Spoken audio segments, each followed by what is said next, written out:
we're gonna have some fun today. I think that because I released the Sage comic, we'll dig into some of the style referencing and stuff for that too. Because it's if I just drop into the fantasy stuff, I feel like we're going to be stuck there throughout the entire stream, which I'm sure some people yeah, like Rhapsody cannot wait to see more of that. So it's if you guys are not familiar with what I'm talking about here, if you're new here and all that stuff, I'm going to take you through like the beginning stuff here. But if you keep hearing me talk about this Phantasma project, it's because it's a fantasy story that we're working on my Discord. And we'll get into exactly what that means here in a minute. But just to get everyone started here on a good foot, we need to explain just how things work here first. So first things first is that there are two channels that we're going to be working on today. We have VC Create, which you'll find right above the stage here. And that's where you can prompt with us and you can show off what you guys are, making and doing and all that stuff. It'll show up here on the stream. Same with VC Text. That's what you're seeing on the left side of my screen here. Anything you guys say and stuff, it will end up eventually on a YouTube channel. It is something that I am excited to catch up on because I'm about 2 weeks behind on uploading stuff. So I'll focus my week break on getting some content back up on the YouTube channel too. So but with VC Text, you guys can chat with us, say anything you say. Yes. Anything that won't get you banned or bonked from Ancient right away. Overall though, when it comes to making stuff with us today, I do have some tips because I keep getting reminded by folks that sometimes I jump too fast, like too quickly into some of the more advanced stuff, right? So let's first start with some basics here.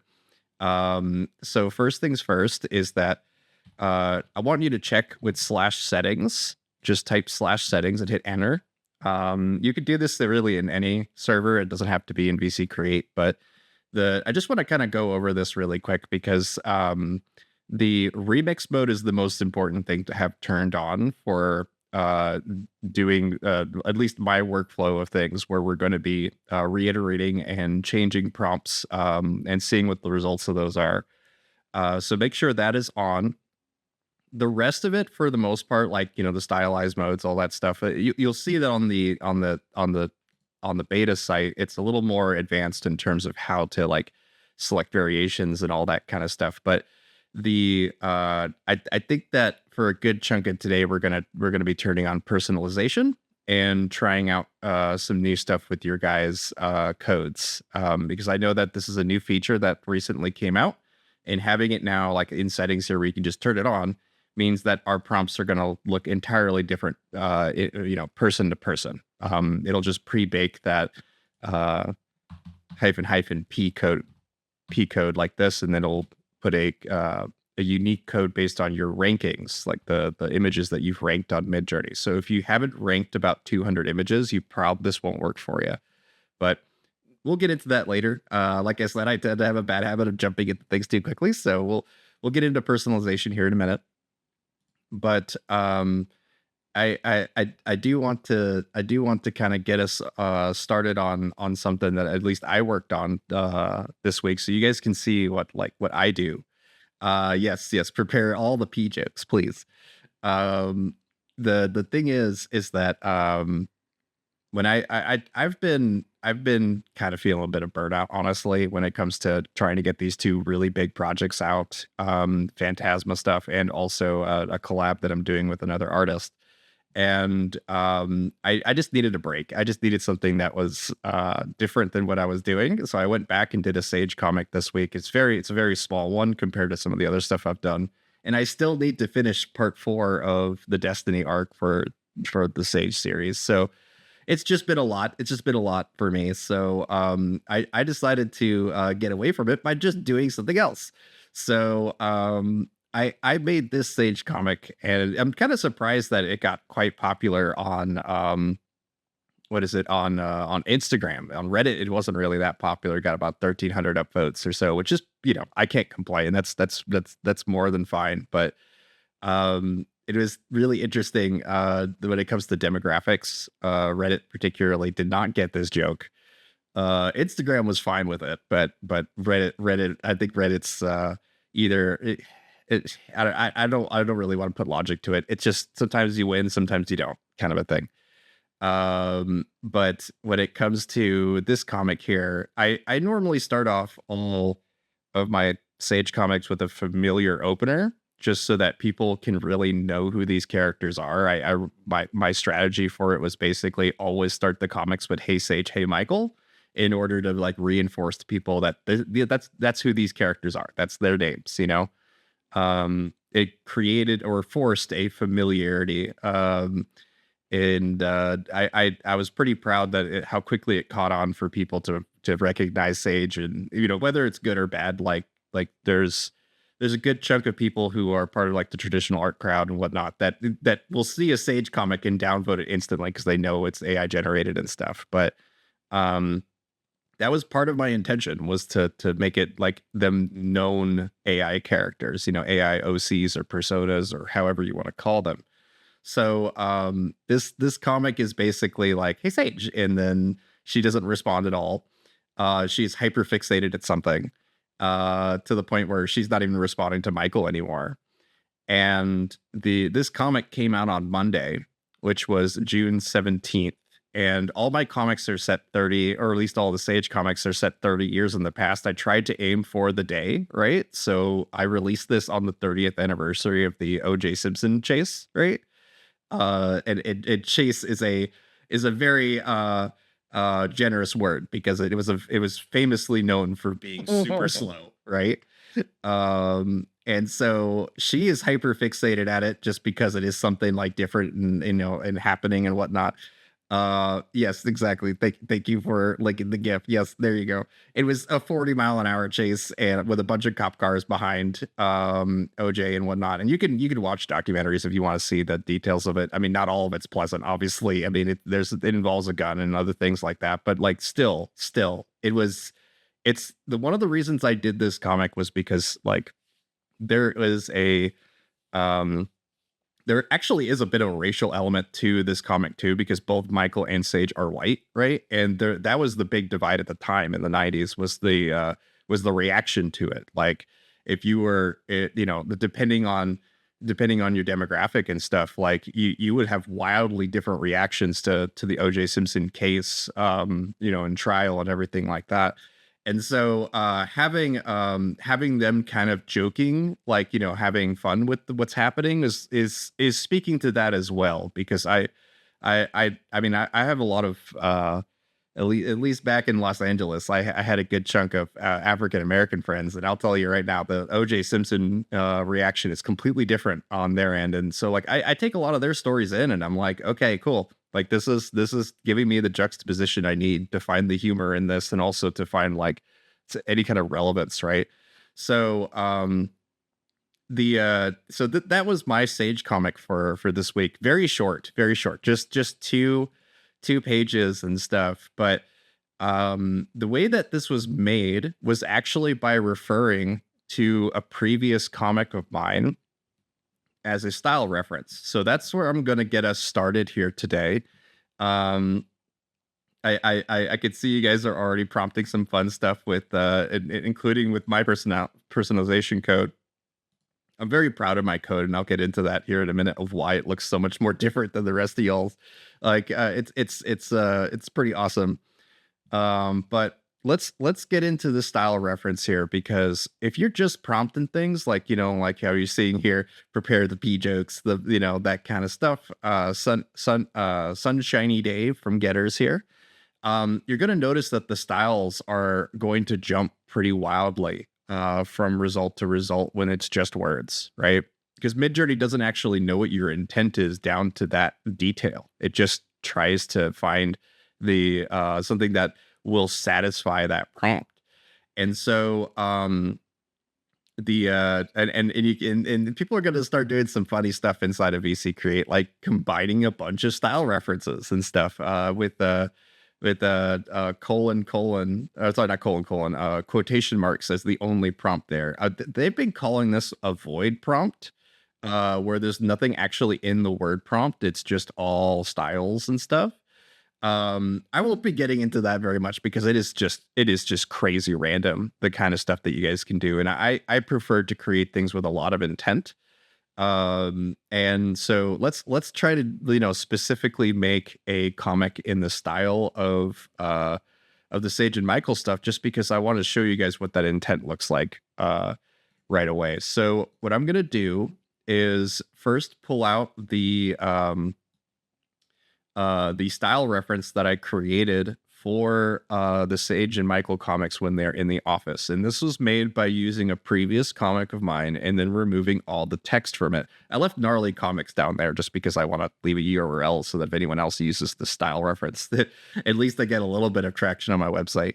But the if you look at this here, basically the way that this works is that we're going to write /imagine. And then I'm going to really write anything for the prompt right now. Let's just do multiple comic panels. And then I'm going to set the aspect ratio to something like a sheet of paper, like kind of like a maybe 2:3 or 4:5, just something that's kind of a web comic sort of format. And then I'm going to add --sref, and that stands for style reference. And then I'll just paste the link in there. This will essentially refer to whatever's inside of that style reference link as the rule set, the constraints for your prompt, so that the results are not all random like this. And I say random like stylized random, like, yes, we're getting all the intent of the words sunshiny day. It's certainly a sunshiny day on all these results, but we can actually use one of these as a style reference to force Midjourney to always produce stuff in the style of that image. But because of the comics here, we can show even more intent by using this. So I'm going to add one more code at the end here, which is Niji6, and that's just going to ensure that we get like an anime or drawn aesthetic to it. It doesn't guarantee it, but it makes it much more likely that we'll get something we want. So let's just go with this. And right now there's no references to the characters at all, but because the characters are inside of the style reference sheet, they are far more likely to produce results that are going to follow those rules, that are going to see Sage's hair, they're going to see Michael's face, like all these kind of elements sort of play in. So oftentimes characters will have similar features, or at least be drawn as if it's from the same, quote unquote, the same artist. But what we're actually seeing here is kind of like the median or midpoints of many different comics, because we're running the prompt multiple comic panels, right? So with something as ambiguous as this, the results that we get are oftentimes like very usable, like right off the bat. We didn't give it a premise at all, so it's going to be completely random when it comes to what, not only the characters that are in there, but the actual premise of the comic itself. So if you don't really know what you want to make, right, that's okay. You can let Midjourney kind of guide you through these fantasy worlds by asking for, just give me a comic book page, So if we say with a premise, though, it's going to start to follow that intent. So let's try to let's try to put one of our like, give it a scenario. Let's say like multiple comic panels depicting two people playing volleyball at the beach. Okay. And then I'm gonna hit submit on that.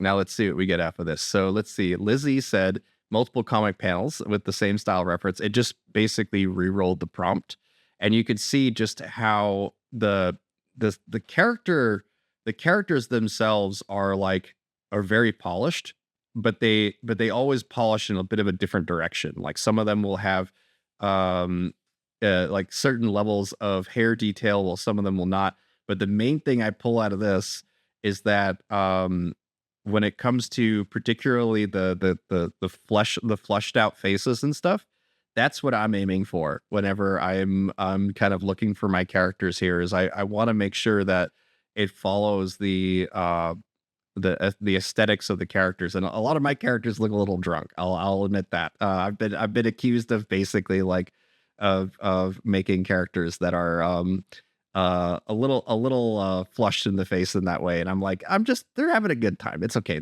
Everyone's feeling a little bit of burnout, right?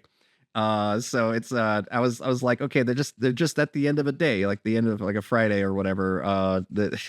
I'm very much evoking what I'm feeling right now, but like at the at the same time, I want you guys to take a look at this though. Like, okay, so let's see. We got some comic panels that are involving personalization codes. I'll get into that here in a minute.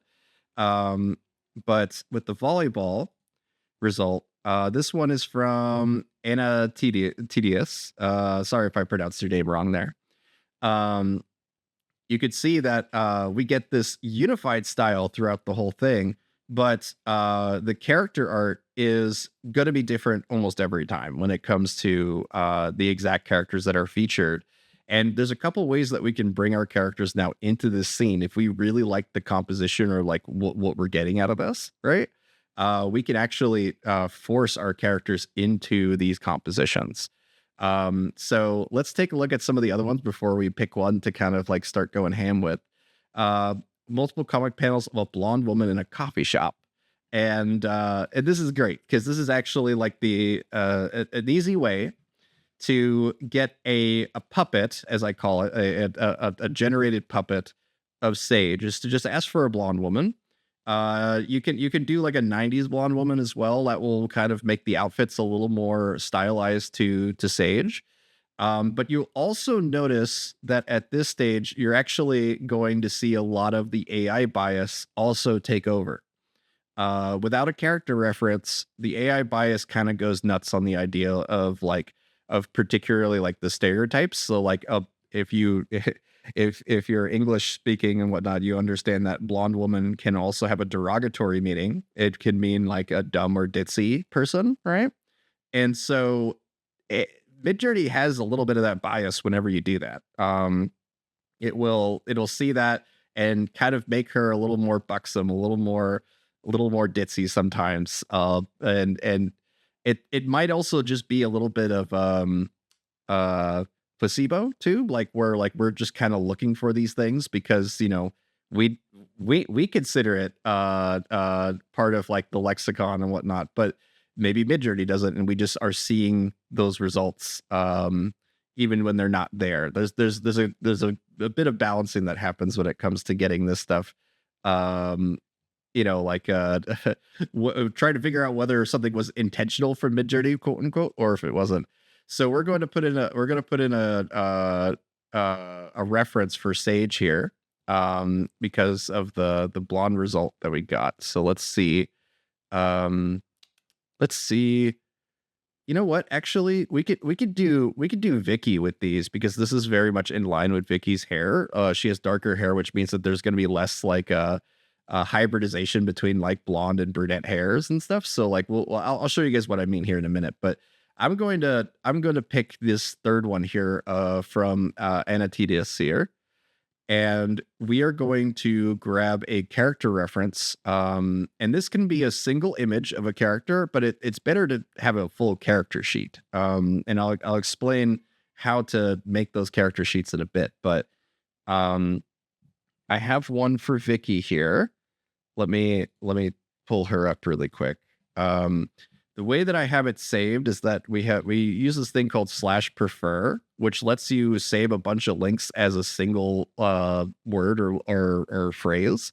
So I have Vicky saved as Vicky. So if I now come into and I'll show you guys how I make that in a sec. But if I now do variation subtle and then add -- cref instead of sref, and then type -- Vicky, because I have her saved inside of my Midjourney account, I should just be able to hit submit.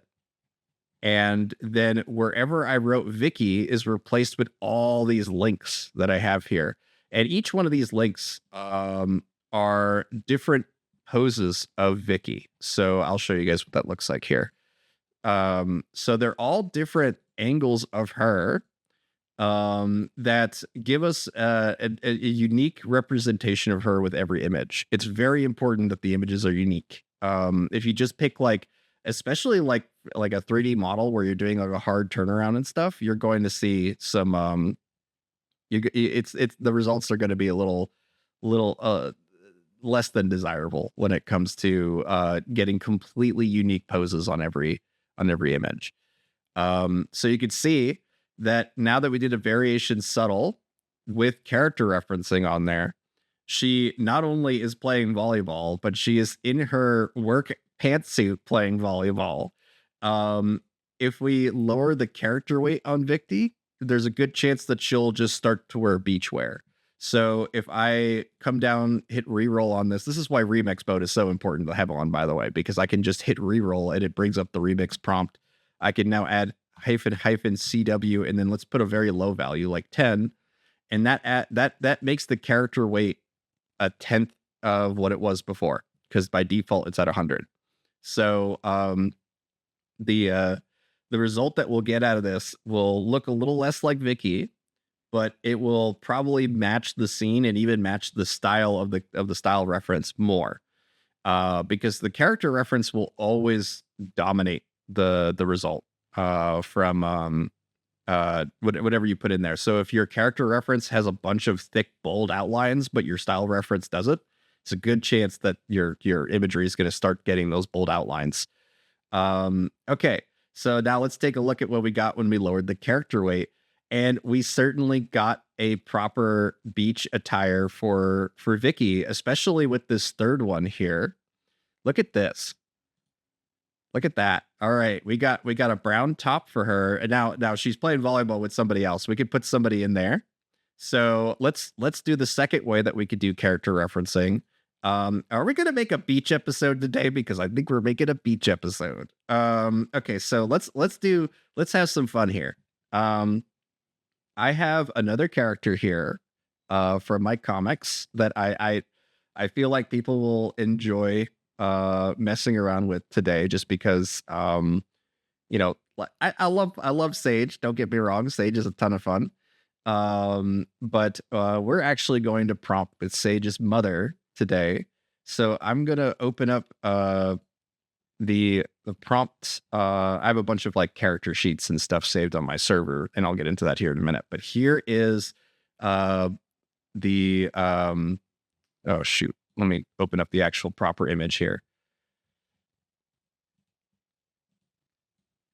You guys are gonna have fun with that. I'm gonna show here in a minute, but I want to show you guys. This is Destiny. This is Sage's mother.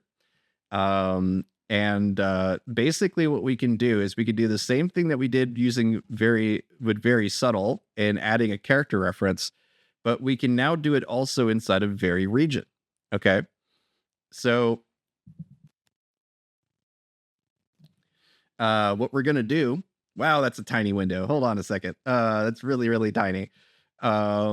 Let me try to rescale this for myself really quick. You know what? I'll do this inside the alpha channels. No, I could do it with the tiny window. It's fine.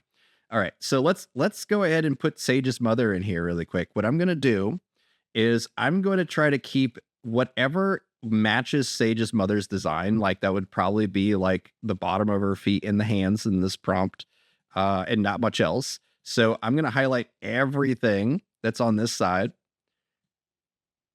like this. Let's go for something like that. Just a nice generous area around it, leaving a little bit of the body to be like a starting point. So it knows that there still should be a person here. Okay. So what we're going to do is we're going to replace all of these links that were for Vicky. We're going to replace them with Destiny's character reference link here. So that unlike Vicky, which is a bunch of links, this is just one image, okay? But it has multiple poses and angles inside of this. This is what it's called, a character sheet. So I'll now paste that character sheet into there. So now it's immediately after the character reference parameter. And I'm going to keep the weight at 10 just so that she's like the most posable. It's not going to be very strict on the aesthetics necessarily. But I also just want to confirm the prompt looks good. And we still have the style reference for the Sage comics on there. So it's going to kind of help us lock the line weight and the color palettes and all that stuff. So that should be good. She should be playing volleyball with Vicky by the time this is done. So you could see here that you guys have already been prompting for office prompts, which is awesome. Because anytime we end up with you guys doing this kind of stuff, right? It ends up either being inspo for a future comic, or it's you know, like I've done remixes off of your all stuff too. You know what I mean? Legal Beagle actually had his comic had a page that he generated that ended up in the last Sage comic, not the one that I released this week, sorry. The last Sage and Destiny one. It's where she's knocking at the door. That's what is it? That was actually Legal Beagle who prompted that one. But look at this. Okay, awesome. So there's a couple like twisted hips and things, like the bottom right one's not really that usable. And she doesn't really show her age very much in these results, but that's fine. I mostly wanted to show you guys that if the character weight is low, the posing will not be strict. So that means that she is not looking at camera right now. If I had the character weight set too high, she would be twisted to camera, probably wearing her her flower dress, and just generally not looking like she's playing volleyball. But with a low character weight, we force her into that sort of position here. So let's go ahead and now I'll do the third one. I see you guys have a really fun one with Vicky here. Let's see what this one is. Oh, she's with a puppy. Of course. Okay. So this is actually canon to Vicky, by the way. She doesn't like cats. So the fact that she would have a dog is perfect. She what is it? It like, understand, like Vicky is my opposite, right? Like she's a gender bent version of me, right? So like I have two dogs. I love my dogs, right? But I wouldn't call myself a dog person. I'm much more of a cat person. But when it comes to Vicky, she doesn't like cats. She only likes a dog, and I like this dog. This is a very cute dog. I like this a lot, actually. I love the nuzzling. The nuzzling is so cute. But let's go ahead and kind of continue this like volleyball comic here. So if I now pan to the right, okay, and include the character reference, if it was at 100, it would literally just become another like, profile shot of like, it almost looks like a headshot when you do pans and zooms with just character reference set to default. Sometimes when it's set low like this, it will let us pose it a little bit differently. But we really need to emphasize that the multiple comic panels needs to be in the prompt at this point. Otherwise, it will not really interpret it correctly. So let's just submit this and see what it does.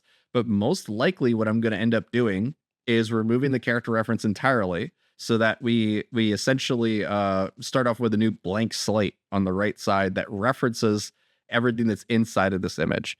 Whenever you pan and zoom, whatever's in your image matters a ton. Okay. Like it's so much of, even no matter what you type, really, so much of it is based off of what's already in your image. So the more accurate you have your prompt before you start zooming out and panning out, the better it is. Okay. Let's see. Lordamore asks, does the character weight affect the pose in both Niji and Midjourney V6? Yes, it does. The thing is that V6 works a little differently than Niji when it comes to character referencing. You'll notice that certain characters simply don't work in V6 like they do in Niji and vice versa. It's just different logic that goes into building it and stuff. And that makes sense. I mean, we're talking about a largely drawn aesthetic world versus the real world, like with proper physics and everything like that. It's like, I'm glad that we are able to say, yes, this one is reality and this one is what represents reality. That's kind of how I look at Niji. So, and I'm seeing from Ancient here, he's definitely joining the beach party. I love that you guys can just throw in your OCs and join the beach party by just, prompting with us today. So, if you do have an OC, right? You do have an original character. Feel free to do this. You can literally just pop your character in.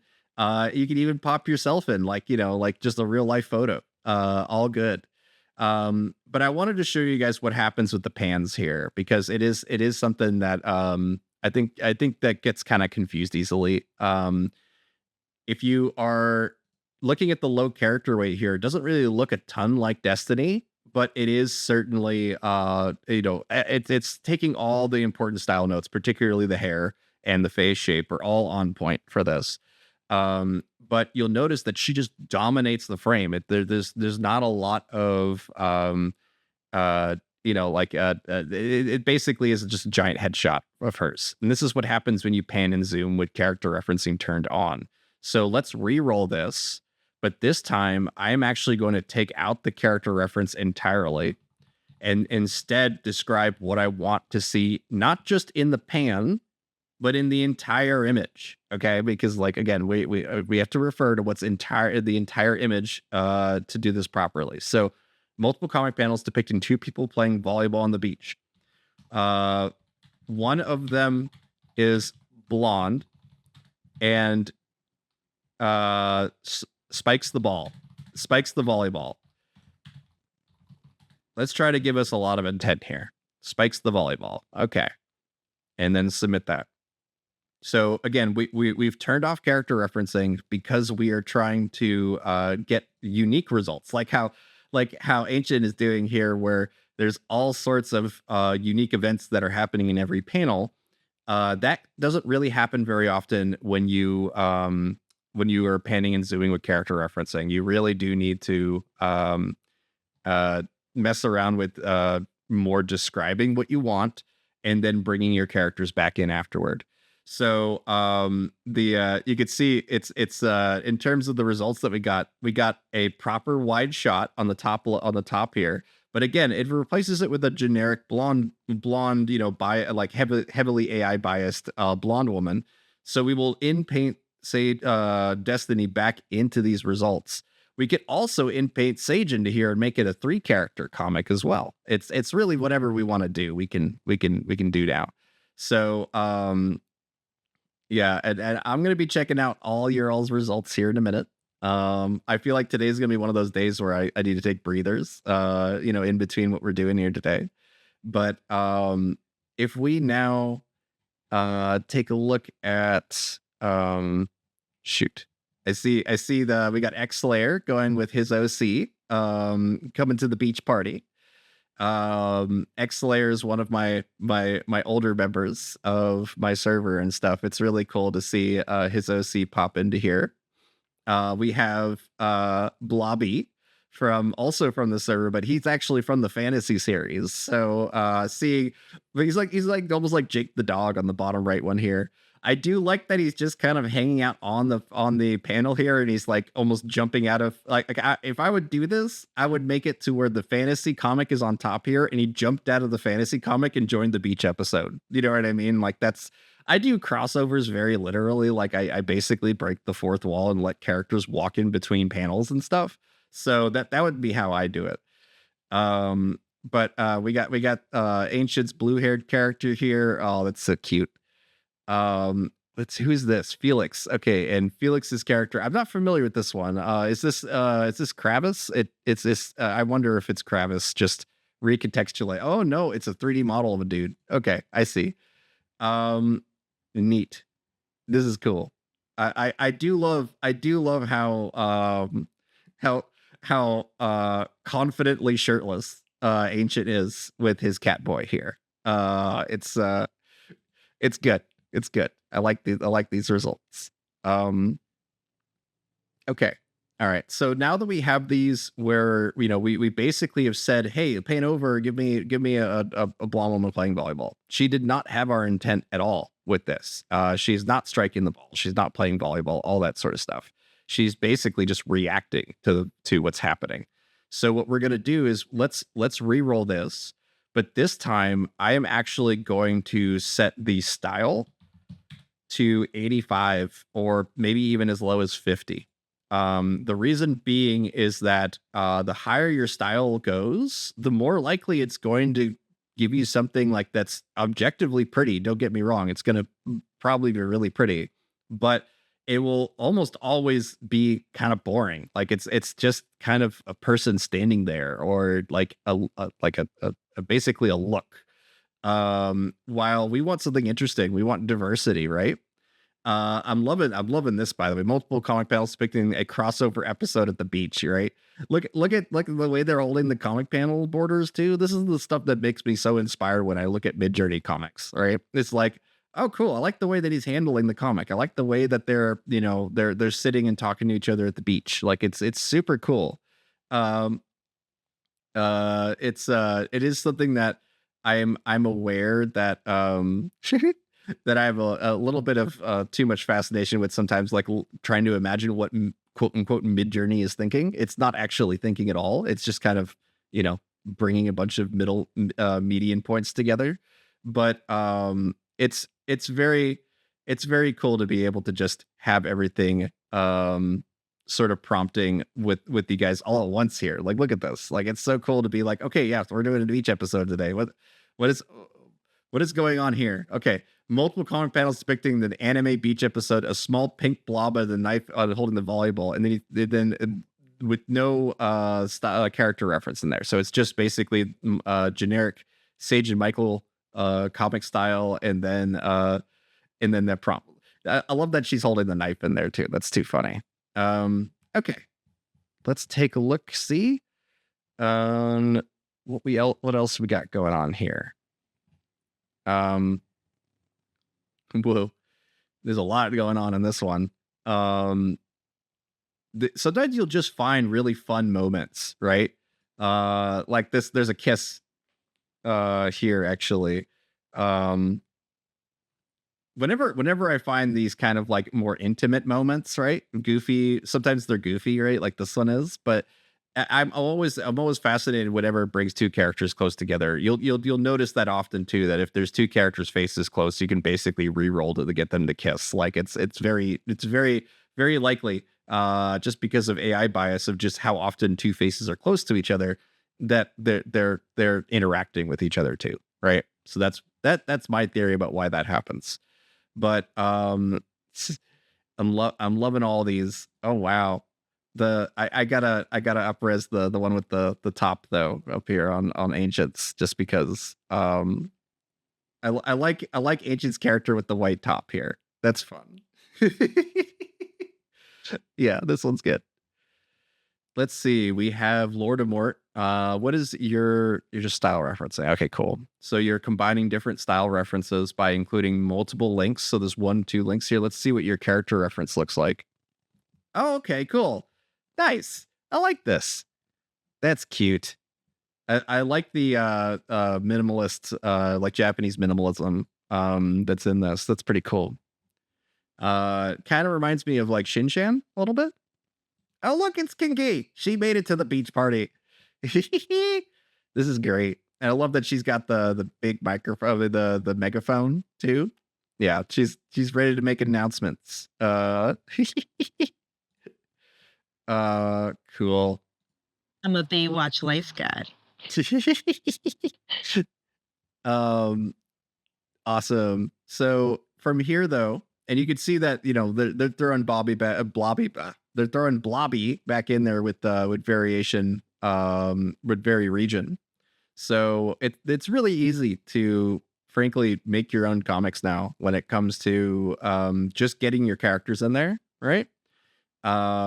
But when it comes to like really controlling this stuff, it really comes down to picking the correct poses that matches the results. So that's why the character sheets are so important to have like fleshed out.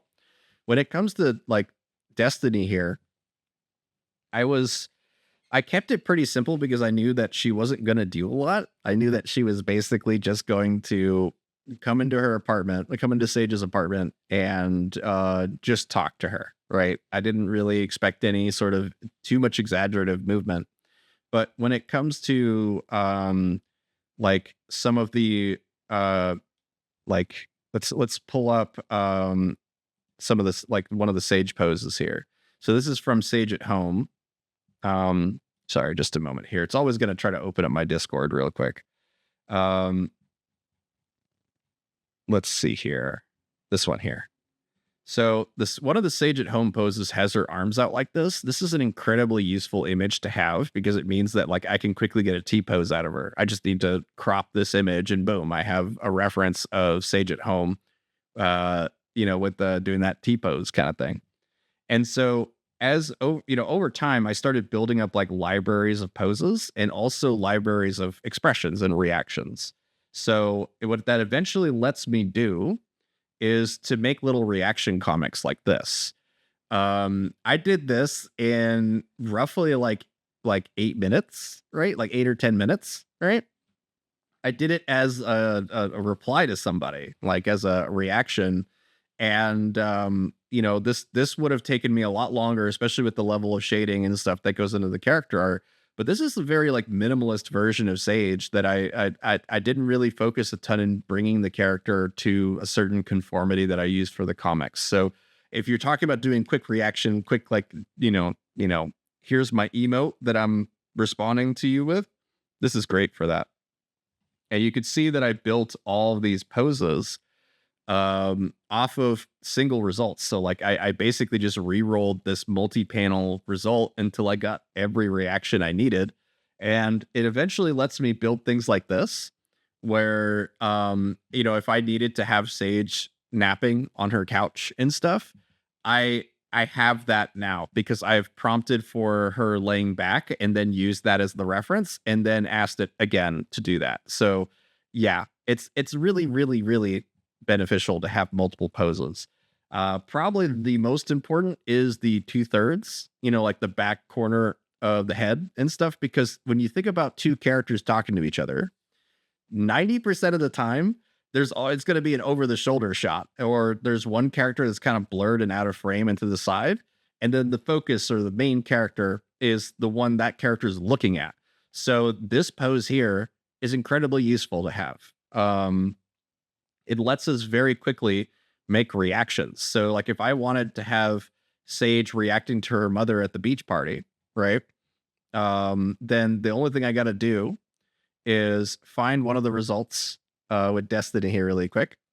In fact, I could use even this result here if I wanted to. Like I could do the third one here, come all the way down here. And then I will do a very region. And then add that as a character reference. So remember, this is the image of Sage just her over the shoulder. And what I'm going to do is I'm going to include just a little bit of hair. Okay. Like this. Oops. Let's make sure we select all of her here. And we got to kind of look at the image here just to give us an idea. So she has this these bangs. I call them banana bangs that go on front, and her hair kind of pops out in the front like that. So I want to make sure there's a little bit of hair to represent that here on the edge of the selection. But everything else has basically been highlighted. Like I'm gonna probably leave a little bit of hair here so that it references that. But the only reason I'm doing that is to say I definitely want a character here. Okay, because if I highlight everything, it's going to be it might even just delete the character entirely. So now that I have that in there, I'm going to keep the style low, whatever. It doesn't really matter. Let's just submit that. The main reason that you do like the lower styles is just so that you can get more cartoony effects, like more less effort by Midjourney, right? Like less overproduction is what I called it in one of my videos. The overproduction is actually what kind of is a tell for AI imagery now. When it comes to like look at the facial detail and stuff that went into this one result just now. This is from Anatitis. and the hair is just so pretty, but it's also very overproduced. It's one of those things where somebody's going to look at this and go, okay, what was the intent behind that hair looking like that? Right? Is it supposed to be windy? Why doesn't she have a ponytail in the second image here? Why is her like? There's all sorts of questions that naturally would come up if you're have an artist background, but for the average user, they may not see. They'll just see a pretty picture. The thing is like this is so much more effort than what would normally go into a drawn illustration. That like this is what I'm calling overproduction. So by dropping the styles, you get less of that. And now and look at this. All right, so we have a pretty clear that it is definitely Sage at home, over the shoulder, in the correct position for what we wanted. Her hair is kind of all over the place, but that's fine. I mostly just wanted to demonstrate that this works. But if we come back into here now, and we could go in the very region again. If we drop the character weight a little bit, just a little bit, like let's do 75. We'll probably get something a little closer to beach wear, but matches her outfit a bit. We'll see how that comes out. No, Vicky and the puppy. You guys are going ham with this puppy. I love Really Smart for doing this. This is really cute. Love that. Oh, look at the blobby. Okay. This is very random, but I do appreciate it. I do like the top left where it's just like the little circle reactions, right? That's actually a pretty Does, uncommon layout. does Blobby have a human body? He does, but it's very uncomfortable. It's he's a parasite, right? So like he just kind of plops on people's heads and controls. Like he has a human body, and a human body has them. Yeah, I would say that he's what is it? We've generated a couple different versions of Blobby where it's basically like a head crab from Half-Life, where Mhm. it's just gonna control and take over people and stuff, and it just has a body for that moment. That's what I'm seeing here also on the top left here is these he found a host and he's going to the beach party. um, Amazing. but look at this. Oh my god, the sage stuff you guys have with this looks so good. Who did this? Lizzie. Of course it's Lizzie. Oh wow. This looks so good. I love that. And this was mostly because she went and, described Sage properly. She described with 90s prompts too, like Walkman, vintage Walkman, listening to music, eyes closed, relaxed, content expression on face. These are all important details that help kind of hone in your vision and intent. And I'm really liking these. I'm really liking these results. It's super cute to see her with this kind of like cargo pants too, right? Let's see what else we got. Look at this. It's ancient at the beach. Oh, and of course you're wearing the all black. Like that's the thing that I would say is probably on point for the character for Ancient's character is he would definitely go to the beach wearing all black hoodie jacket. Um That's on point for me. is Actually. it good, good. My actual reaction to being at the beach. There you go. You and my 12-year-old son have that in common. Wearing sweatsuits in the hot. Yeah. I remember going to Disneyland, and I there was like a group of goth kids in front of me, and like, I'm a former goth kid myself, but I also know what's torture. And they were so miserable being like in their new metal band hoodies and whatnot, and just it's 80 87 88 degrees and high humidity outside. Oh yeah, they were not happy. um oh no, I am really concerned for the direction that Blobby's going in when it comes to these beach episode stuff, guys. Oh god, look at the first one though. I have to point this out because I will show this prompt a little later.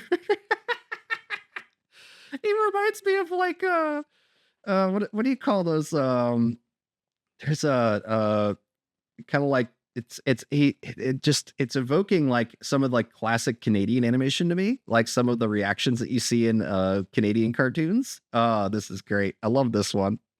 That's really good. Let's see here. Kinky yelling at Agent. Perfect.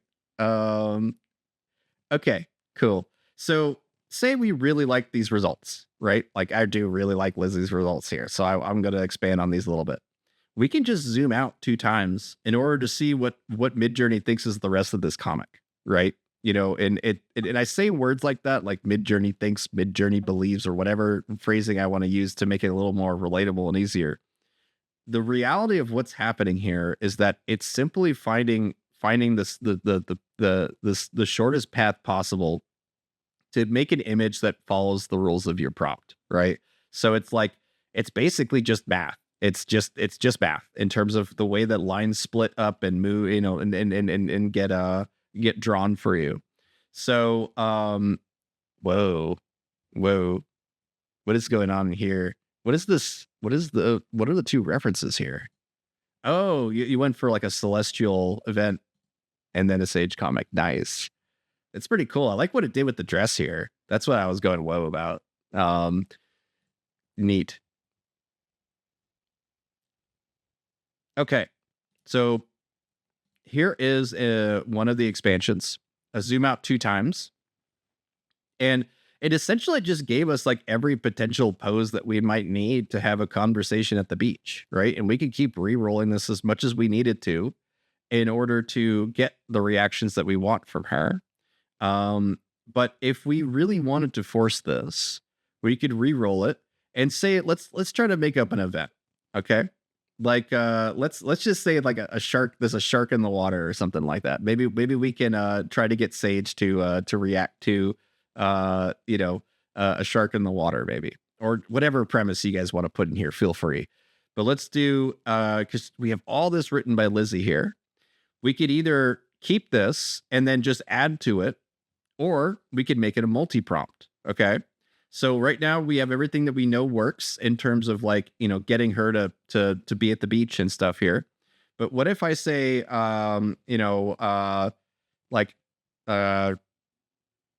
trying to like surprise, like, let's just do, she is surprised at the shark fin in the water. Okay. I'm going to make sure I spell surprise correctly.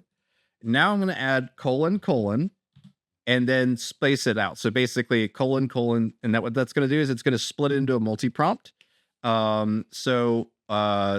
Essentially what we can do now is we can weight one end of the prompt to be bigger than the other, right? So I want to see what happens with default here first, and we'll make judgments based off of that. But if we add a value after the colon, it will essentially emphasize or put more strength to that part of the prompt. Okay. So and I'm liking where you guys are going with this. Noten. You just zoomed out. Oh, with the character weight at 30. I see. Okay. Cool. You can see that it just allows for more variations in poses without giving it more direction. So at this point, we could see that we didn't really get too much extra surprise. We definitely got her getting up, like as if maybe she saw something in the water and now she's starting to get up and see that reaction. So that actually works. So this kind of her sitting up, it could work for revealing the shark fin. But let's go ahead and re-roll this. But this time after the colon here, I'm going to put a value of 10 and then hit enter on that. So to kind of analyze this, to get a better idea of how this works, everything that's written here before the colon now is 10 times more powerful than everything else that was written here. Okay. And it sees this as 2 different prompts. So one prompt up here and then another prompt down here. Okay. So we'll see what that does. Because keep in mind, we still have her character reference on, and we still have her style reference on. It's just how much emphasis we're putting on she's surprised at the shark fin in the water. Okay. Oh my God, look at this. Okay. Okay. All right. So we got a shark jumping out of the water. That's first. We got okay. Okay, we don't she has a shark tail in this one. Okay. And look at this. Look at okay. Yes, the facial reactions are always a little wonky, but we could easily make this work now. Okay. So let me show you guys what I mean. Um whatever's going on here. Oh my god. Bunch of faces down there. Okay. Is she fighting a shark? Okay. I'm sorry, I'm getting distracted really easily. Let me go ahead and upres the second one here because now I can show you guys how to do this really dynamically. Okay. Okay. So first things first, I want to make it so that she's seeing the shark instead of seeing herself down here. Okay. So let's first try it just by referencing what's already in the image. And if that doesn't work, we will use this tiny image of a shark here as a character reference. Okay. So first thing I'm gonna do is highlight wherever I want Sage to disappear. So I'm gonna put here. Okay. I could get rid of the second one here, but what I'm actually going to do is I'm going to select all the way up here and get rid of this. Something like that. Because what I'm going to try to do is effectively make, I'll zoom in a little bit so you guys can see this better. What I'm going to do is I'm going to effectively try to build the rest of the beach here by deleting character referencing. Okay. So we're going to come in here, get rid of the character reference. Okay. And then I will get rid of everything except for multiple comic panels from Lizzie's prompt. And the reason I'm doing this is because I really just want to do what I want to do, which is her reacting to the shark fin in the water. Okay. So we have all these. Let's just go ahead and submit that. And then we'll worry about changing her facial reaction after that. Are we making a Jaws episode now? This is great. Yesterday was the anniversary of the release of Jaws. Was it? Oh, wow. Is that another 30 years or is that 40 years now? I forgot how old Jaws was. 40. Yeah, baby. Hey. Thought it was just Shark Week for me. Ah. What? Yeah, Jaws was released in 1975. Oh, 75. I see. Wow. Yeah. I really want to watch that again now. It's such a good movie. I only know I've heard a lot of what inspired part of the daily theme yesterday. Oh, I've been having a lot of Spielberg in my ear lately. It's weird that happened. Alrighty. So what I'm going to show you guys though is you could see the results didn't give me exactly what I was looking for, but it got me enough to get started. Okay. So I'm going to hit the third one here. Blah. Yeah, yeah. I love the trans shark from IKEA. And like, look at this cleaning the teeth. This would be really funny to do like a spoof of the hold on a second. Land shark? No. It's I'm plugging on the horror artist right now. Sorry about this. Just a second, guys. It is Gyo. And Gyo is a Japanese horror manga.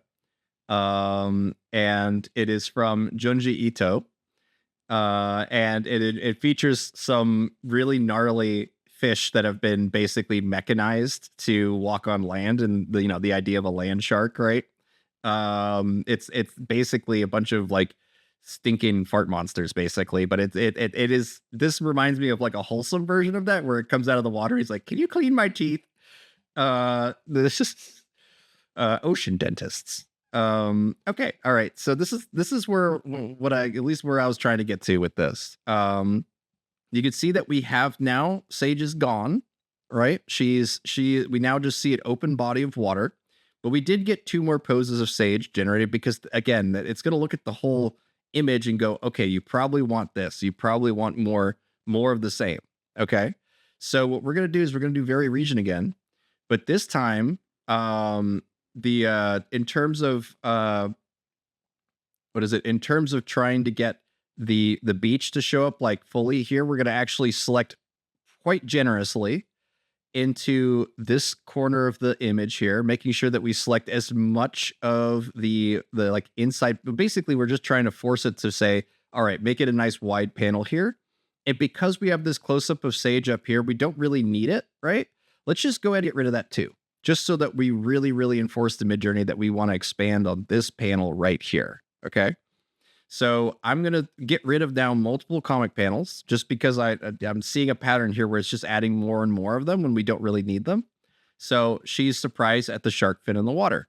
And because we have shark fin in the water, I'm actually going to highlight just a segment of the water here. And hopefully that will just simply throw in a fin here. Okay. So let's do that and then submit. If this doesn't work, or it's not giving us at least, plausible results, then I will start to use this little shark doodad guy at the bottom here as a character reference. Oh, wow. This is too fun, guys. The first panel looks like she's looking in the mouth of the shark. Yeah, definitely. It's great. That is so good.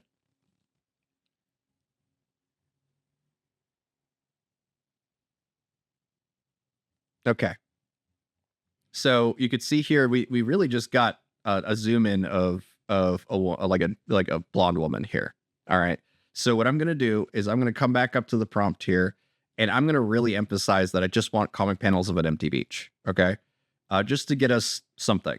Let's get rid of all of this actually, because we already have most of the style established in the image. We don't technically need the style reference anymore. It might be leading our results to be too much like Sage because Sage is dominating the results of the style reference. Okay. So let me just show you guys that really quick.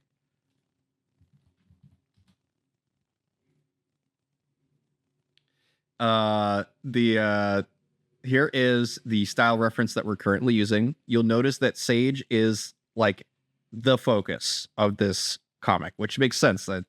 If you people ask me like, why do my character sheets all cut off at the waist? And I'm like, how often do you look at characters' feet in comics? Like you want results. You want to lean those results, right? So a lot of my sheets are waist or cowboy shot to kind of encourage that sort of result. But because she's all over this style reference, I actually want to get rid of it so that she doesn't end up more in this prompt here. So I'm just going to say, instead of she's surprised at the shark in the water, I'm just going to say sunny day at the beach, shark fin in the water. And we'll submit that again without the style reference, because the style reference is going to heavily encourage that there's going to be a blonde woman dominating comic panels. You can even get away with not including the word comic panels because of the style sheet, because the style reference includes comic panels in there. It'll probably encourage that sort of result anyway. But let's take a look at some of the, like, we got a troll for you here. She gave her shark. I like her with shark teeth. She's a little too spicy with those though. Is fighting a shark. Is she fighting a shark? Yeah, just straight up knocking out. Like just giving her shark teeth, or giving your character shark teeth, by the way, to make it like kind of like Chainsaw Man or something like that. It's very easy just to say like, okay, give me a shark here. But look at what we got. We got the results that I asked for with this. Okay. We got an open beach now. And we even got like some fun ones where there's like kind of like fins almost under the water, right? But I'm really, really happy with that first one. So let's go with that. What are you guys doing here? Literally fighting a shark. Nice. This is too funny. Oh, look, it's Vicky walking her dog. Goofy dog. Okay. Awesome. Okay. So at this point now, let's do like a quick snippet to create a character reference of this shark. Okay. So I'll open up the image here, and I'm going to open a snipping tool. You can use Photoshop or anything else too. It doesn't really matter. The important thing is that it's on a white background. So we get a nice clean reference. So let's go ahead and grab that, edit, copy, and then now that I have it snipped in Windows, I can now just paste that into Discord here. Ta-da! And now we have that shark. He's mine now. Copy. And we will copy the link to that shark, come back up to the image here, hit vary region. And we will kind of come into here, select this. Let's just kind of give a bit of a generous region here and also here. And then say shark fin popping out of the water. Okay. And I'm going to do 2 of these. One with the character reference at max, so just by default. And then I'm going to hit vary region again and set the character weight to like 20. Okay. Okay, I'm gonna spoil a little bit of a joke that I have later for a different comic. This is not for a Sage and Michael comic, but I do have to say that this shark looks like if he popped up, everyone's really worried about it, and then he pops up. He's like, "Have you you could save 15% by switching the Geico." That's the kind of stupid commercial joke that I would totally shove in here. It's just everyone getting real scared for the shark, and then he ends up just trying to sell you car insurance. Yeah, the Rhapsody, are you noticing the censorship here? Okay, yes, okay. So you'll notice this sometimes, guys.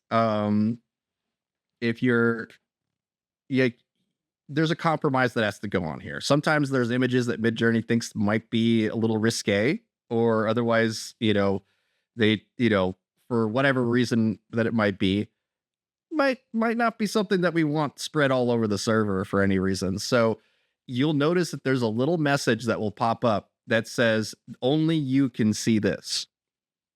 When you see that, that means Midjourney believes that there might be something in that image that might be risque or anything. There's nothing wrong with what came up with Rhapsody's images here. But it is something to be considered of. Used swimwear. Sorry, what? In general, people kind of abused swimwear, so right, a lot of it. Exactly. Swimwear, beachwear, all that kind of stuff tends to be exploitable. So like you'll see that more likely happen as we keep going with this beach episode stuff. If you're wondering why I'm not reacting to your image, that's why. It's probably because there's a dismiss on there. There's a notice about the limited prompt visibility. This is hilarious though. Like I love how it's just like you just off a corner of frame. So if you zoom out of this, you'll get like her swimming or whatever. Her hair's not wet. You would have to reprompt for that. But okay. All right. So we're not getting the shark fin coming out with a character reference set by default. What happens when we set it to lower? It didn't do anything. Okay. So that means that, at least in my opinion, we need to find a generic shark fin. So let's just do shark fin on Google. There we go. We got one, but let's do a drawn shark fin. This will make it go a little faster. Let's do cartoon in there. Okay. Yeah, let's do this one. Sure. I'm just going to right click it, hit copy image, link. We'll come back up to the prompt that we had here, hit vary region. And then I will paste it, but we want to make sure that the link's going to work. So we hit submit, and you'll notice that there's no .jpeg at the end of this. It ends with this long gobbledygook code. There is a .jpeg up here though. So I'm going to get rid of all the gobbledygook and just leave it at .jpeg. And let's bring the character reference up to 100 here. Let's see if this works. Okay, you see it says it didn't work, right? Everything should be fine in terms of the code. It's just the link, right? This shark fin link. So there's 2 ways we could handle this. We could find a different image, or we could just get the like a direct link, a JPEG link to this. So I'm going to click inside, not really seeing a way to get to it easily. So let's do this a different way. We'll just copy the actual image. We'll come into Discord. I'm going to get rid of this for now. And inside of Discord here, I'm just going to submit this stock photo, and that will get us a link we can use now. Boom. Done. And we come back up to here. If you guys are like, oh man, I can't find my result that I was working off of, right? What you can do is you can click on just the upper part of the prompt here, and that will zoom you back to the wherever was the source of this prompt. Okay, so I'll just click this, and now I'm back up to where I need to be. I'll hit vary region, and now replacing the broken link that didn't work earlier, we'll replace it with our Discord link, and then hit submit. Okay. Neat. All right. If you guys got any questions, feel free to ask inside of VC text. It's been a little bit, so I'll update everybody on that. At just above the stage here, you'll see VC text and VC create. With VC text is where you can chat, and you're seeing us talking about Gyo and the land shark and stuff. It's definitely true that anything Joji Ito is always fascinating to me, but at least when it comes to what you guys want to do, the only way I know is if you guys tell me, right? So feel free to type in text if you guys have a request or something that you want to see.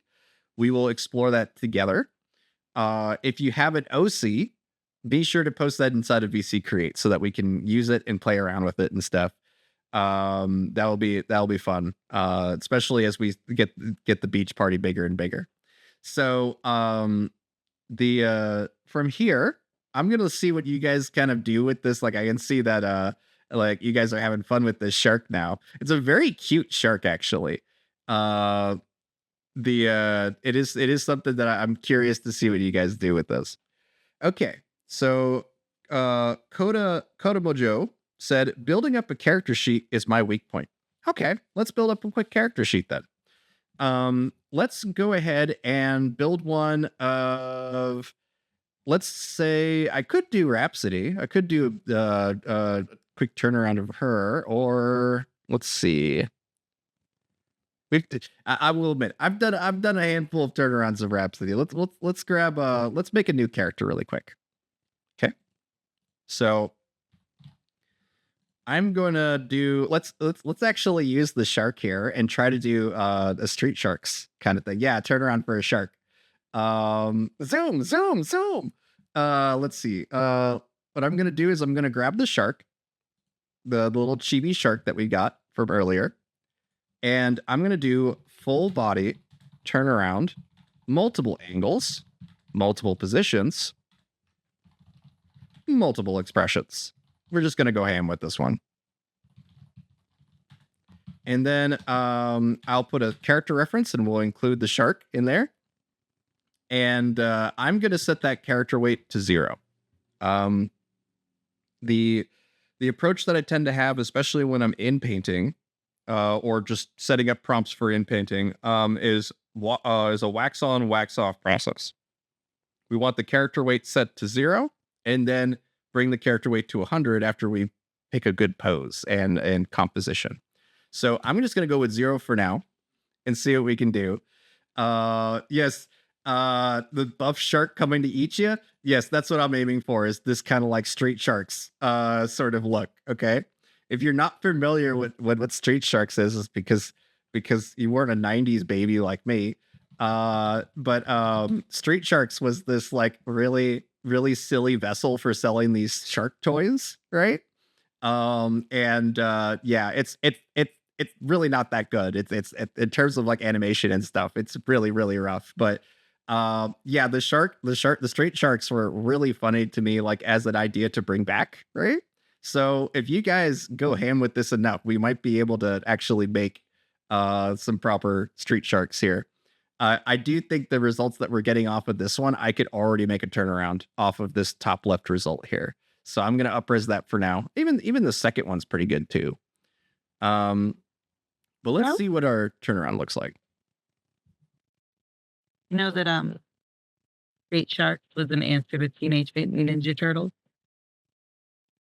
That's right. Yeah. Also Daredevil. The what is it? The Teenage Mutant Ninja Turtles are a product of a fight between Daredevil and another like toxic waste villain or something like that. At least canonically. Let's see here. Okay, where did my shark turnaround go? Did it not make a shark? It made like a person, didn't it? Yeah. Okay, it made some minimalist people turnarounds. Okay. So let's go ahead and re-roll that, but this time we're gonna set. Oh, it's on. Okay, let's set it to DG6, and then we'll also let's set it to 80 for the character weight instead of 0. I think trying to go anthropomorphic with a 0 character weight was a mistake on my part. And we still didn't really get the fin here, so like we need to get that link of the shark fin in order to get that to work. So let me grab that as well. Okay. Yes. This is more of what I was expecting. It's more like a dog, right? But I like the buff characters that we came up with earlier. So let's grab this one. Okay. I'm gonna grab this, copy the link for this result, and then I'm gonna re-roll this because we're seeing that we're getting kind of what we want, right? Multiple expressions, multiple angles, that kind of thing.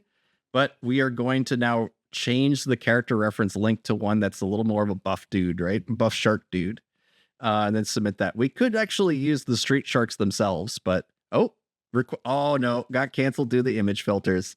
There are ways around this in terms of like, editing the images, but for now, I'm gonna just go to the other shark dude that we got. Let's grab the other one. We mostly just want to get rid of his pecs, but the fact that this guy's wearing a shirt will most likely make the image filters not a problem. So let's go ahead and do this. Reroll that.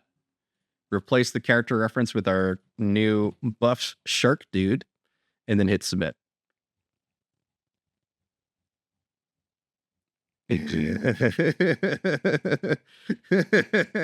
From Lord of Mort, a buff anthropomorphic shark who is coming to eat you, and he has a custom style reference set for that. Oh god, that's too funny. Like you're saying, Castle's Rhapsody. Oh my god! Wait. I love this like ballpoint pen though. Like that looks really cool. I do like that. Here's our buff shark guys. Okay. So it's a lot more humanoid in terms of like the head shape on this one. But then on this one, it's bomb. Like it's this one's straight up from Lizzie, and it's all just word prompts. There's no image references at all in this. So it really is awesome. Now I bet there might be some usage of like ChatGPT or anything to kind of analyze images and stuff. You can use /describe here on Midjourney. Just write /describe and it will do an interrogation of an image. Okay. So what I was laughing at earlier though, by the way, is this just that face of Sage on the shark here. That is too funny. But let's go. Yeah, it is so funny. I do like that a lot. Let's grab this one just to show you guys what this does. Okay. So we have the ballpoint pen shark here. I'm going to drag and drop that into, oops, sorry. I need to actually hit image on this and then drag and drop our ballpoint shark guy here into there and then hit enter. And this will run a description of that shark dude so that we can get an idea of, oh, I got also denied by image filters on that one. Okay. Let's grab a different one then.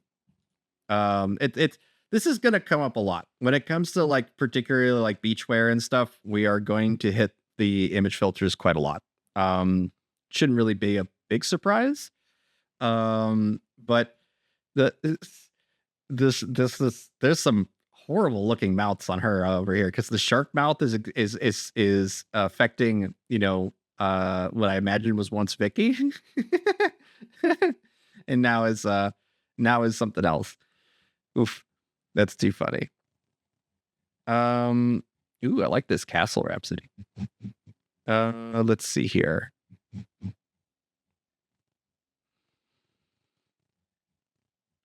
Where was the result that I got with the... I got a lot of image filter blocks. Let's see where my result is. Sorry, guys, just a moment. Okay, I guess I'm not seeing it. So let's go back up here and try to build out this character sheet again. The main thing is I'm very easily distracted by your all's behavior. I'm gonna keep blaming you guys. But we're gonna do this as a variation strong this time. So let's take one that we are pretty happy with. Like I would say that probably the second one here gives us plenty of like facial reactions and stuff, but it's a dog, right? So we'll do a variation strong and replace the character reference with our shark dude and submit. And we'll see how good this looks. Variation strong is really the way to go when you want to do dramatic changes because you're going to preserve the composition most of the time and just yada yada yada. It really helps to take that time and try to get to know what each one of these tools does, right? So for the variation strong, it's the best way to get it so that like you get a like a whole new positions, whole new angles. I personally like the second one a lot. It's incorporating the friendliness of the dog, but it's still a shark, right? Like dogs, I mean, sharks don't have those ears, but this is really cute though. You know what I mean? Like this is pretty fun. But if we wanted this to look more like the character that we have, then we just kind of highlight around and remove anything that doesn't really match the character at all. So we'll just go ahead and remove the yellow shirt and then submit that. And when you talk about building a character sheet, it's important to recognize that like once you have your character inside of your prompt, you could just zoom out to get additional angles, to get additional poses and stuff. You have a ton of options when it comes to how to get those additional poses once you have the result, as close as possible inside of the prompt.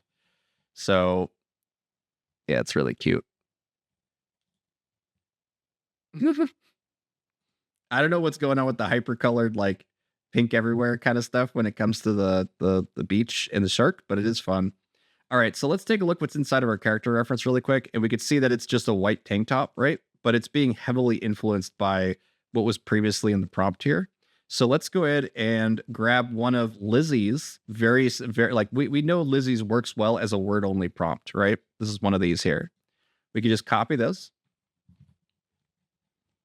With a nice big long description, which V6 Midjourney really appreciates, honestly. So we're going to come in here, hit vary region, and then I'm actually going to select pretty generously the arms and everything. I want to get rid of as much of the human skin as possible when it comes to this, but we'll leave the feet. We'll just leave the feet so that it's like, okay, at least that's normal. At least that's human. And then I'm going to replace everything, including the character reference, with Lizzie's prompt here. Okay. And we'll see what we get off of that. That's a really cute result, Rhapsody. I like this one a lot. Cool. All right. And we see that Active is trying to build a character turnaround with a robot dude. Okay. What you can do with this result, this is actually a really good result, and I'll show you why here in a second. So let's up-res one of these. Okay, I can see you're already doing this, so maybe I'm being a bit redundant here with you, but I want to show you anyway. If you have a result that has a lot of negative space around your character, you could just highlight select with vary region what's around the character. So let's go for like this, okay? And then I'm going to say multiple poses, okay? And it will most likely not get the result that we want initially. We'll have to mess around with some styles to see if we can get the actual poses to show up here. But I'm just writing multiple poses without any other information except for what was left behind in the middle of the image here. So we'll go ahead and see how that comes out. I like the drawn street sharks. They're pretty cool. Yeah, the line art is amazing. It's awesome. Okay. And there we go. We got our turnaround. Isn't that amazing? Look at that. Just did it right there. And now that we have this, okay, we can just zoom out multiple poses. But here's the thing. Let's try this, but say multiple action poses, running, jumping, sprinting. Okay. So we're going to see what these two results do. This should be the answer for Kodomojo. Yeah, exactly. Once you get to this stage where you have a bunch of negative space around your character, you could just have fun with it. In terms of the results are going to, well, let me put it this way. Eventually, as you keep re-rolling these, you're going to start noticing patterns. You're going to start noticing that certain poses are constant. They don't change very much. They don't do anything else, that kind of thing. That's because like it tends to be because there's just not a lot of diversity in what you're actually typing, right? Like look what I put in here. I just wrote multiple action poses, running, jumping, sprinting, and it gave us that. We got the character now running towards camera, running, like jumping into the air, all that. This is actually a really, really clean result. Really good. But we also got it off of the main poses too, right? So that first result, you see they're all kind of hopping in the air. You basically want to just figure out what your character's motivation is, like what their intent is, and make sure the poses that you pick represent that, right? So this is gonna be a little funky, but because it's a robot with no facial features. But if we did multiple expressions and left it at that, we'll most likely get expressive poses, but we might get a couple close-ups of the face too. If there is a lot of facial detail, multiple expressions work really, really well to get your like happy, you're sad, you're angry, like so on and so forth. Let's see here. Stone is asking if it's possible to make a turnaround. Hold on. Is it possible to create a turnaround for clothes? Yes, absolutely. An example of that is actually Destiny. I needed to make her turquoise necklace from multiple angles. So let me show you this here. I'm gonna do /imagine and then say let me grab the exact name of her. Yes, okay. So she has a turquoise squash blossom necklace. Okay. Turquoise squash blossom necklace. Let's do multiple angles of a squash blossom necklace on white background. And I'm going to leave that as V6 for now. Just because I'm curious if we can get just a result that's useful right off the bat without evoking Niji.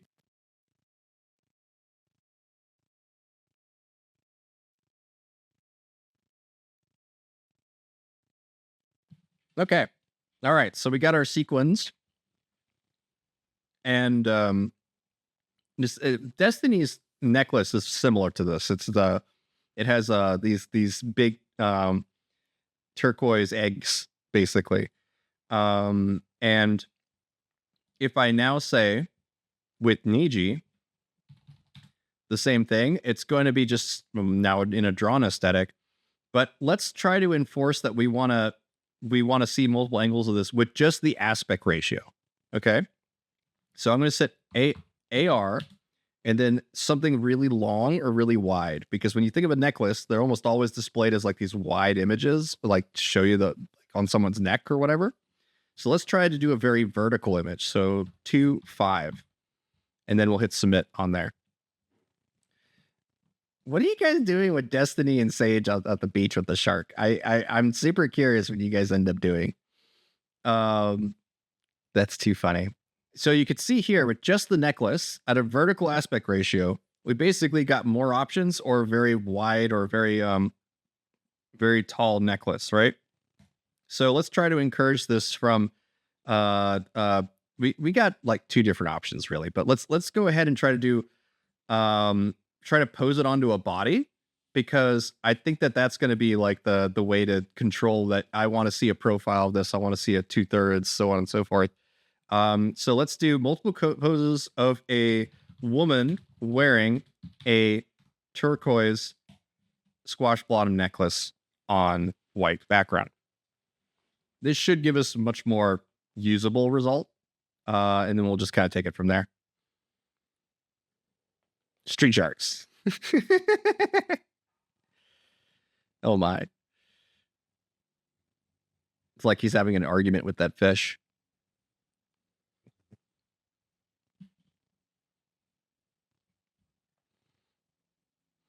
Are they just going, is Destiny going to go riding a shark?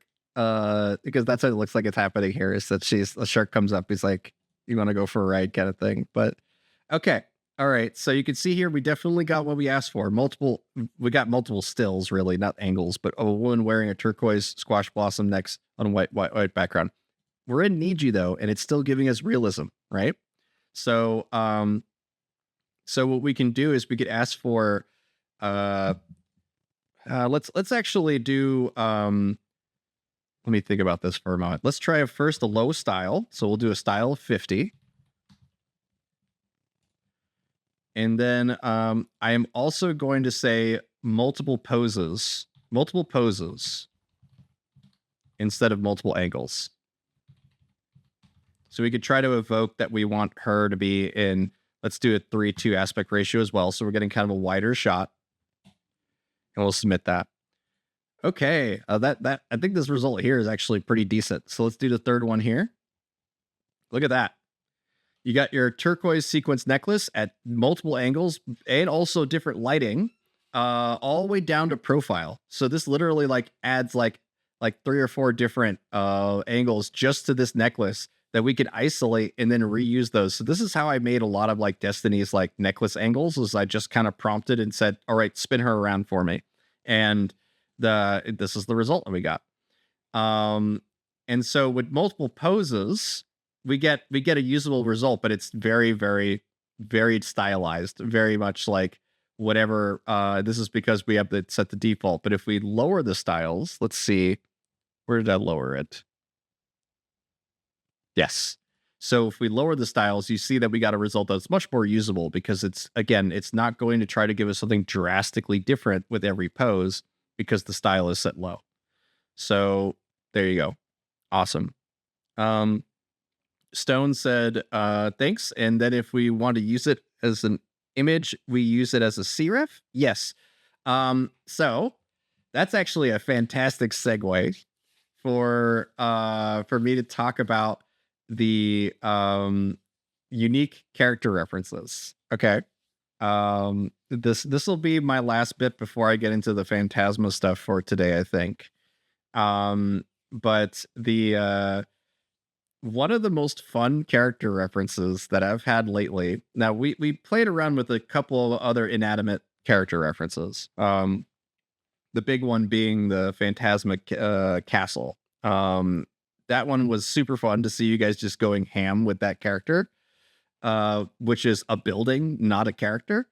But the one that I have prepped for you guys, I'm actually going to post it inside of VC text so that you guys can all kind of react to it at the same time. I have Vern. Vern as a character reference is actually really, really silly. So let's go ahead and try him out real quick. If you're not familiar with my comics, Vern is Sage's dad. Granted, he's passed away, and it's his ashes that now live in the plant. But Sage's mother considers Vern to be Sage's father. So in terms of the Fern. So he works as a character reference. So we can now grab this link just by clicking this image here. Grab the link and then do --cref, add that, and just say, walk on the beach. And then let's do AR2 and then Niji 6.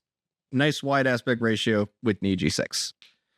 And at least in my experience, whenever I'm messing with Vern, particularly, I get some really, really goofy results out of that for sure. Oh, look, it's Kinky. Beach, it's beach day, indeed. I love seeing everyone's characters all in the same shot. It's my favorite thing about doing this I with you. self-inserted. I was gonna throw that was Rhapsody's image, so I just kind of butted into it, and I was gonna put you and AC in it, and then tell Awesome. everyone else to put themselves in it. Yeah, do it. Do it. I would love to see a big group shot of everybody. The thing about it is you got to take turns because if everybody's working off the same image, you won't be able to get them together. Right, right. You know what I mean? You really want So to we jump gotta. in with someone else, yeah.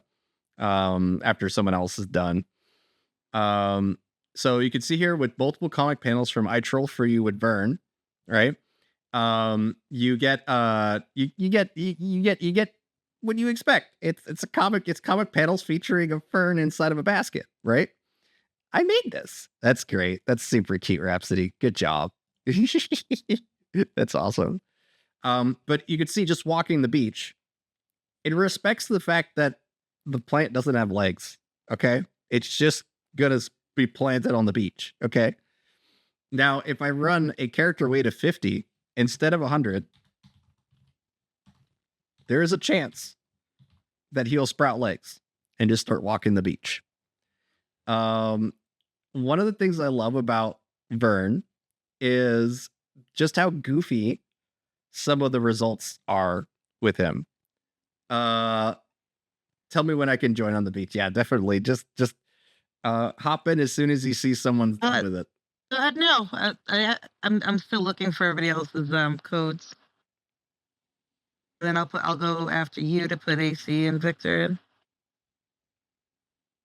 Awesome.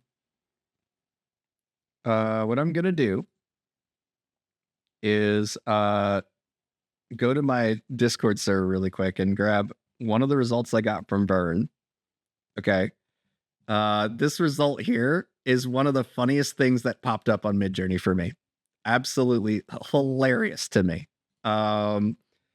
It is a prompt that I use for testing sometimes called holding a Glock. I have to share this just because it made me laugh so hard. Getting this result particularly. Just how well it shoved the hand inside of the Vern. It's just like you disrespected my daughter kind of thing. Look at did it. It did little legs. They put little legs on him. It did what I whenever my intent, my absurd cartoonist mindset intent actually happens with this, I am always shocked. I'm always amazed by it. And it did it on the third one here. It gave him little legs, and it's all because the character reference was set to 50.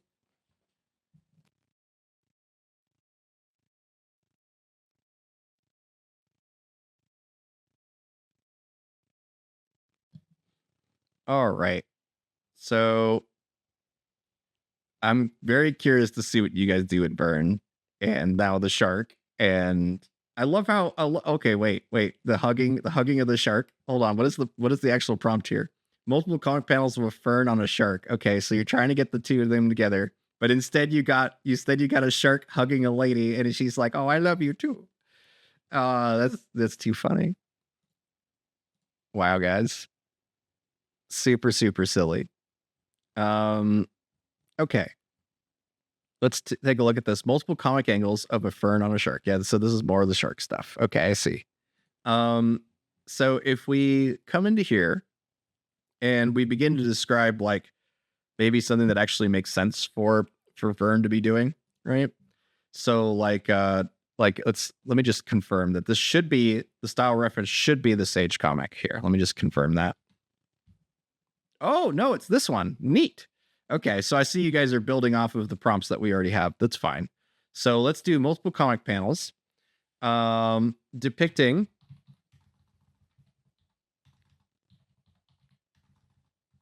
you know what? I'm going to grab Destiny really quick here. Oh, there's a lot of sharks. Hold on. A lot of sharks. There she is. Okay. I'm going to grab Destiny and I'm going to put her in here because we're going to use Vern as an in paint for this. Okay. So multiple comic panels depicting her walking the beach with, and because Vern is kind of somewhat represented inside of Destiny's character sheet, she's holding what looks like a potted plant or a vase. We don't actually need to evoke that she's holding anything. There's a good chance that she's just going to be having something in her hands anyway. So we'll just say walking the beach with her character reference set up to default, and we'll see what sort of results we get off of that.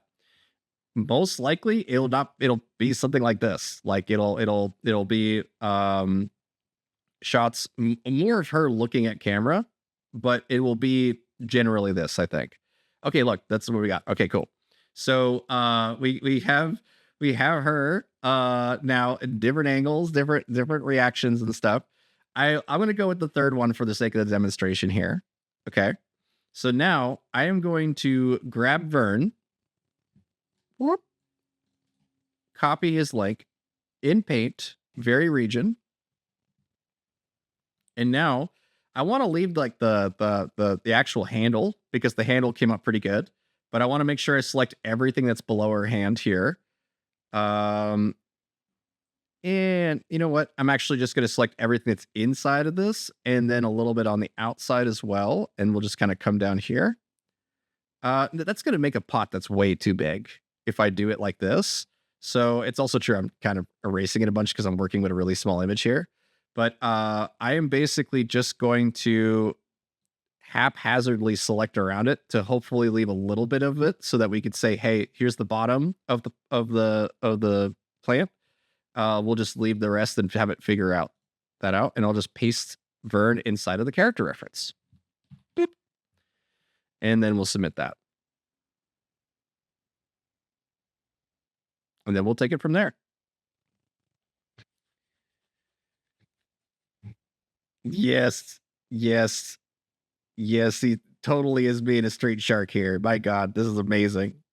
Who did this? Lord Voldemort. You're knocking it out of the park, man. Really knocking it out of the park with this one. You could definitely get rid of the fern plant on the shoulder and stuff like that, but you're definitely knocking it out of the park when it comes to like the character shapes and stuff. That's awesome. Nice. I like Beachwear Rhapsody a lot. It's cute. She is cute. Okay. All right. So you can see here that even though we included Vern as the character reference, right? We still didn't really get Vern in here. It's because we have too much information inside of the prompt. At least that's my assumption here. Okay. The style reference is already going to be disrupting the result quite heavily. We already have the style referenced inside of the image. Like they could see the rest of the style. This is redundant now to include the style reference. So what I'm going to do is come back into here, hit vary region, get rid of the style reference. And then I'm going to make sure that the prompt actually describes what we're in painting. Okay. So we're going to say a fern in a wicker basket pot. Sure. Wicker basket pot. That'll work. Fern in a wicker basket pot, and then submit that. That again is based off of the results that we're seeing. We're making, more than just like educated guesses. We're going, okay, this is confusing it. This is creating patterns we don't want, we don't like, so on and so forth. We can fix that by simply almost all the time. It's just by reducing what's written in the prompt, honestly. Especially when you start writing these long chains of parameters and stuff, sometimes deleting the parameters is all you need to do. And that's exactly what happened here. Okay. So by getting rid of the style reference, we have said, all right, you don't have to base this off of anything except for what's already in the image. We've already established the style. So why be redundant about it? And there you go. Now you have Vern, or like a plant like Vern, in Sage's hand there that we can tweak by hand if we wanted to get it closer to what the actual fern leaves. We could always throw in some other plants in there in Photoshop or whatever. But you could see that even when like you try it with a little bit of like variation to it, like what they're trying to get the gun pointing out. I can see what I Troll for you is trying to do. He's trying to get a gun pointing out from Vern. That may not work because it anatomically doesn't make sense. Like it's an absurd thing. And I'm sure that if you run that as a character reference, you can probably find some fun patterns to work with on there. But man, it's gonna be goofy. You may not like the results. A lot of times it's going to base the character referencing off of like what is like the most obvious assumption to make about the image. I think it's going to see more of the plant than the Glock. Let's just put it that way. And we'll probably just keep replacing it with the Glock.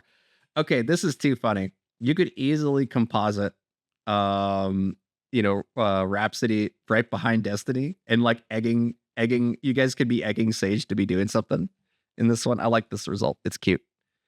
Okay, so now that we have this shot here, we can actually, just do a custom zoom, set it to like 3:2, set the zoom to 1.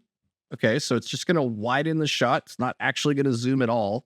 1 is basically saying don't zoom. It's just going to change the aspect ratio. And we're going to change the prompt itself as well as the cref. We're just going to get rid of all that. Or just say multiple comic panels. And say, let's just do multiple comic panels. Review, talking, say, it doesn't really matter. It really doesn't matter what's happening. It's just a multiple comic panel depicting a beach day.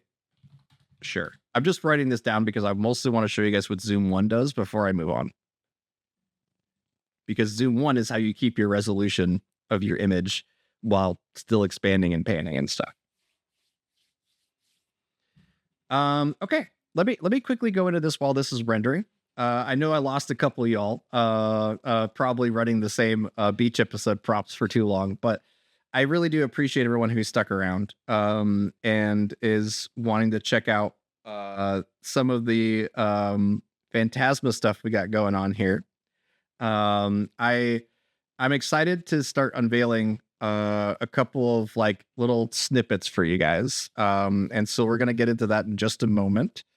But if you're new here, just know that you can find us under VC Text and VC Create just above the stage inside of the Midjourney server here. So if you found us in chat, you probably can find the VC Text and VC Create. But I mostly want to show you guys, at least in my opinion, the end result. Like what can we do together and make something that really gets people excited about what we can do with this technology, but also gets people engaged at what could happen. Like where could this story go? Where could we take these characters? Where was so on and so forth. You don't really get that inspiration without being either hands-on like we are, right? Where we're just kind of exploring our own characters, our own worlds, all that kind of stuff. Or you give people a world they can consume, they can enjoy and all that stuff. You basically make entertainment. And we are very, very close to revealing the first 8 pages. Well, it's not technically the very first 8 pages. It's an 8-page preview of a graphic novel for the Phantasma world that we are building on Discord. So inside of my server, Kinky has linked it a couple times, but if you jump over to my server, it's called Movie Machine, you are going to see that there are multiple lodges. A lodge is just a Discord channel, but it's a dedicated place to prompt for specific things. So we have the Black Lodge, we have the White Lodge, and we have the Green Lodge. It was requested for me to update and include a Blue Lodge as well for sci-fi content. I'll do that here at the end of the stream because I don't want to like get into my permissions and stuff with you guys on the stream. But um, at the end of the stream, I'll open up a new lodge called the Blue Lodge specifically for sci-fi. Okay. But today we're going to focus on fantasy. So you could see inside of the Green Lodge, there's a lot of people who are already prompting for sci-fi stuff. Like they're doing mostly world building and using a shared style reference to do it. So everyone basically uses the same style reference and remixes it and changes it around as they want. So if we hop into the server here, you could see at the top there are some forums. We have the Chaos Portal, which is where you can submit your original characters. You'll see there's Blobby. You're gonna recognize a couple of these people from the stream here today. There's Kravis, there's Sage and her mother. Everybody, we try to get everybody in here as we can. But this is where you can find all the codes for the characters that we are making together. Okay. Now, another forum that's in here is the Fantasy Nexus, which is where we're going to really be getting into things today. We have Phantasma, which is the city that our story starts off in. And we have some of the characters that are already been demonstrated today. So we have the Gnomon Nards. These are the gnome guards that are littered around the city. They're kind of like your first level bosses, basically. Your first, like, they're very low on the run of tier of characters, and they're not villains. They're just trying to make a living. They're just normal people, but it's they're living in a situation that is heavily oppressed against them. So in terms of the story and stuff, it'll be fun to get into that stuff when we release the 8 pages next week. But you'll also see that there is a couple older posts too, including Gnome V2. There will be a new version of Gnome that will be released with the stills. With the pages that next week. And the reason I'm holding out on that, guys, is just because I want to kind of dedicate an entire stream just to the characters that we have in Phantasma. So not next week, but the week after that, all hand-drawn characters. There won't be any generated characters. It'll all be hand-drawn characters by artists that I have commissioned to make the character art. So you guys are welcome to prompt whatever you want, but 2 weeks from now, we're going to do a completely hand-drawn stream. So everything will be, all the references will be hand-drawn, all the backgrounds will be hand-drawn, and then we'll use those as references and style references to demonstrate the power of working with traditional artists and Midjourney. So inside of Phantasma, though, is where you guys have been doing the world building. We've been constructing the city of Phantasma, this oversized castle that has plopped itself down inside of this gnome kingdom. That is the premise. Is essentially a bunch of wizards came to a small gnome village kingdom and ended up taking over. They just plopped their castle down with magic in the middle of the city and now control it. And the kind of spaces and places that you guys have both like the leading up to the arrival of Phantasma all the way to, you know, the where the story starts to take place years later. It's been really, really cool. You guys have been doing some really amazing stuff to kind of emphasize or establish the aesthetic of the world, like as this is happening. So you can see the castle came down, plopped in, and just completely changed the landscape as soon as it landed in space here, or sorry, landed at the Gnome Kingdom. And you guys have your characters. You guys have been arriving at Phantasma one by one, have been showing off all, like basically everyone in the same style because of the Phantasma reference here. So cool. I know you guys are eager to see what we got going on. So let's go ahead and grab the shared style reference so that there's something that you guys are doing while I am showing off the stills here. But you can see that we've done so much stuff. the arrival of Phantasma. That's essentially the arrival of the style reference for Phantasma. So I'm going to grab that for you guys here. That is this image right here. Let's go ahead and open that up fully. This is the style reference that will build a basically keep you continuous within the fantasy world that we're building. So only thing I'm going to do is hop back over to Midjourney here. Okay. And I love this this beach hug, by the way. It's a very cute result that you got. This, yeah, what Rhapsody's working on is super, super cute. But what I'm going to do is I'm going to hit a style reference, okay, and paste the link, hit Niji, and then we're just going to give us a simple premise to start so that I can then demonstrate all the some of the behind the scenes still stuff to you guys. Whatever you guys are doing with the nards is awesome, though. Rhapsody's linking a bunch of nards here real quick. That's awesome. But let's go ahead and do let's just do multiple comic panels just so you guys can tell the difference here. And then I'll hit submit on that. So this is just Phantasma. You guys are welcome to mess around with this style reference as much as you like. I highly recommend joining my server just to be able to see how other people are using Phantasma.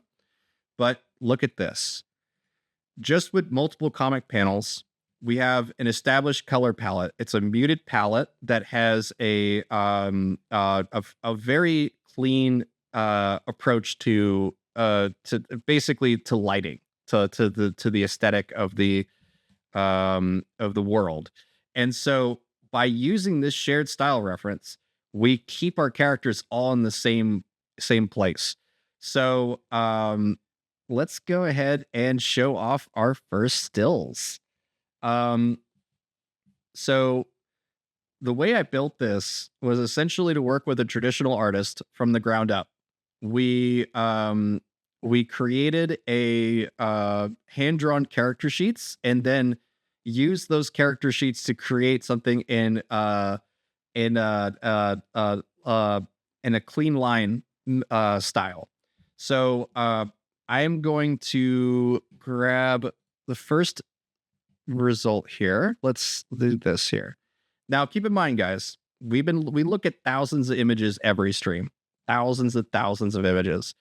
I cannot emphasize how much different the results that we're getting for Phantasma, like for the official series, is rather than the default results that we get off of Midjourney. Because it's one thing to create a really pretty image; it's a whole other to keep that pretty aesthetic or the consistency necessary to tell a story.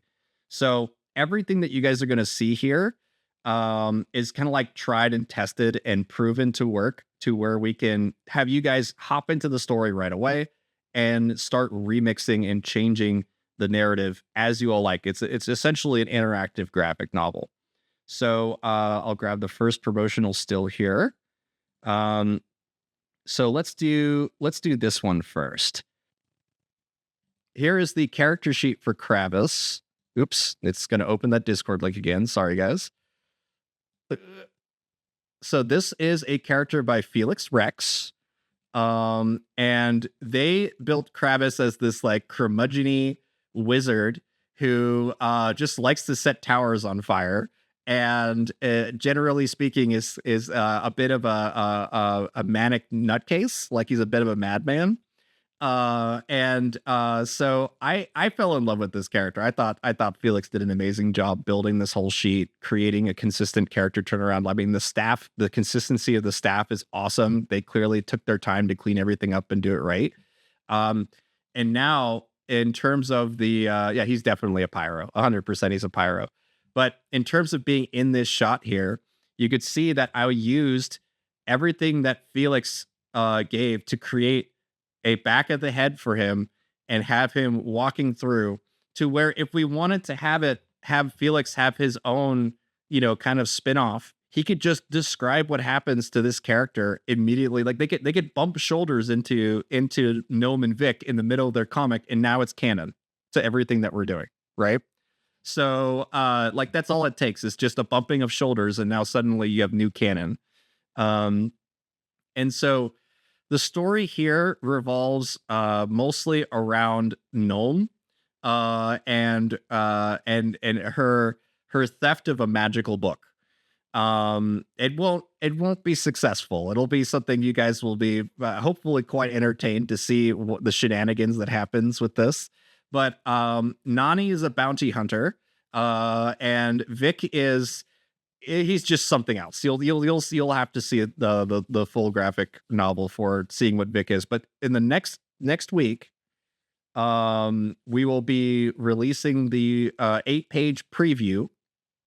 The 8-page preview is pretty exciting because what it essentially lets us do is for you guys for the first time to get to know the characters directly, like to actually see them talking and interacting with others. It also introduces the first villain, and just in general lets you know what Vic can do and what Gnome can do. Okay, we are in a fantasy world after all, so I want you guys to know what are the rule sets for every character. And then Nani will be introduced a little later. Nani is a inspiration from an existing comic artist named Sergeant Baconburger.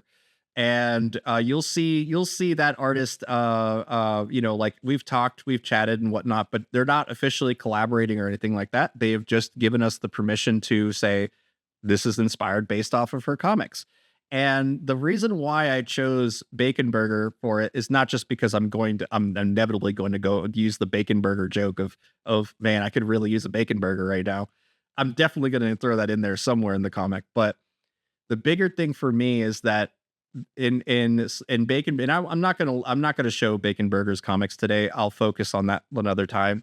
But the main thing I wanted to emphasize with featuring her work is that I wanted to be able to say, hey, if you like this character, maybe you'll like the slice of life version of her, right? This is the fantasy exciting version of her. What does the slice of life version of Nani look like? So I want to find new ways for people to connect with existing artists and maybe go support them on Patreon, maybe go give them money in any way, shape, or form. So slowly over time, you're going to see cameos from artists that are established either online or in publishing or anything like that. And we'll have some fun with that as well.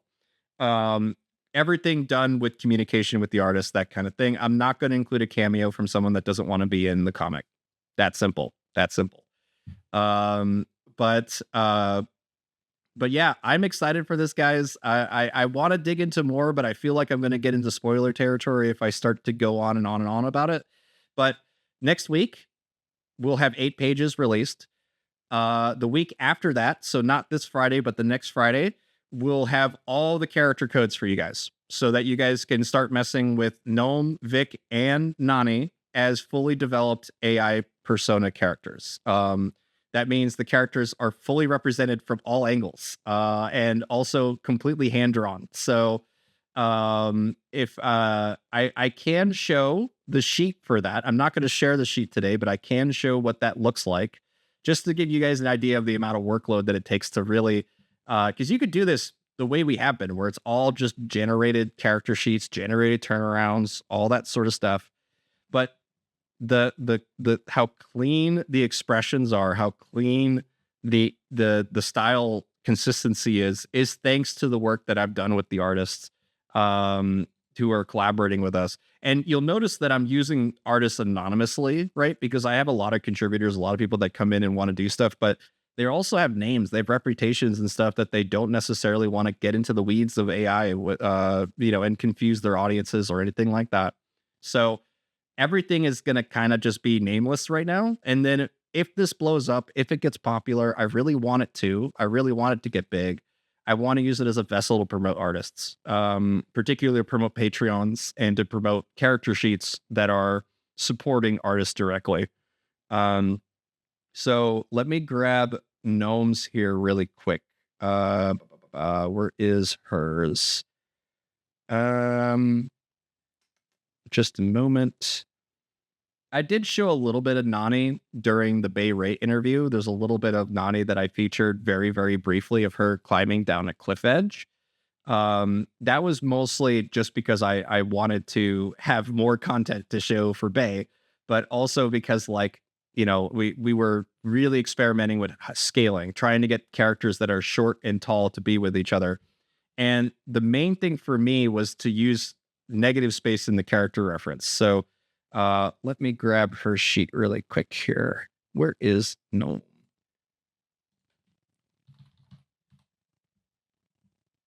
Um,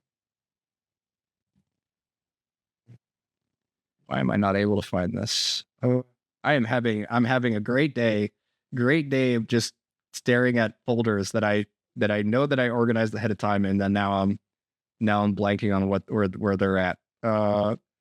Let's see. It's probably in here.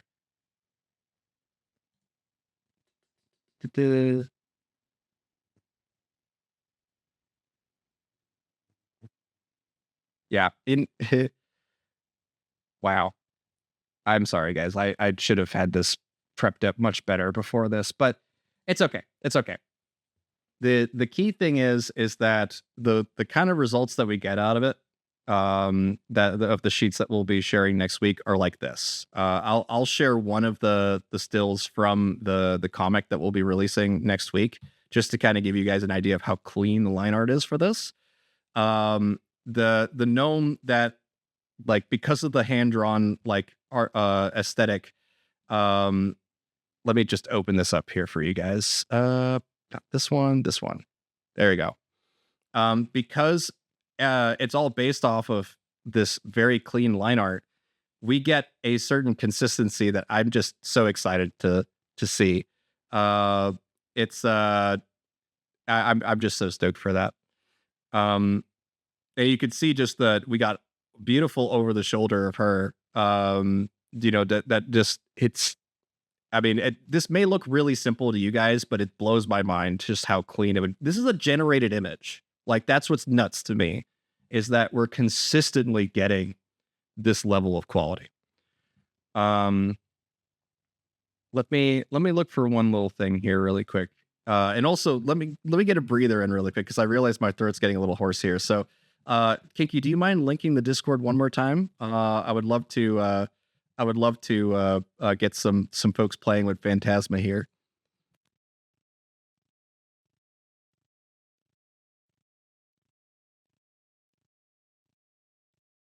Yep.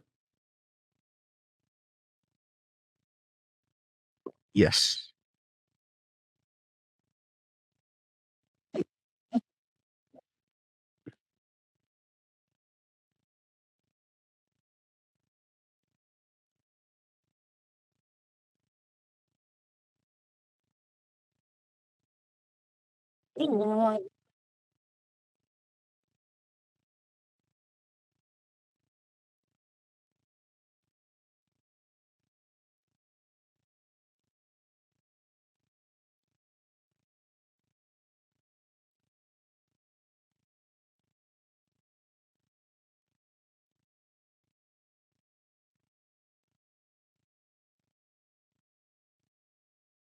All right.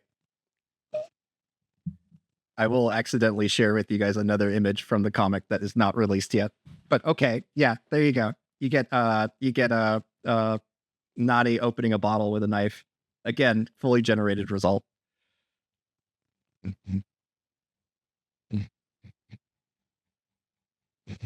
Aha, I found the bar. I found the bar shot. Okay. Sorry, I can't. Can you hear Yeah, Yeah. sorry.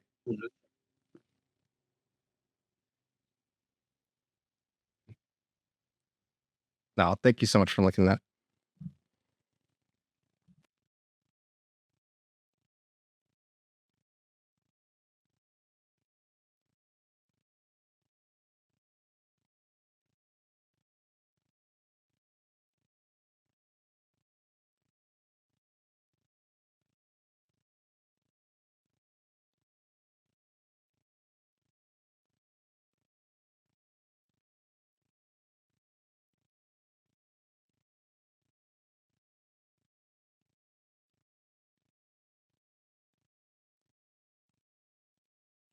When you're done, Kiki, let me know. I can't hear you right now for some reason.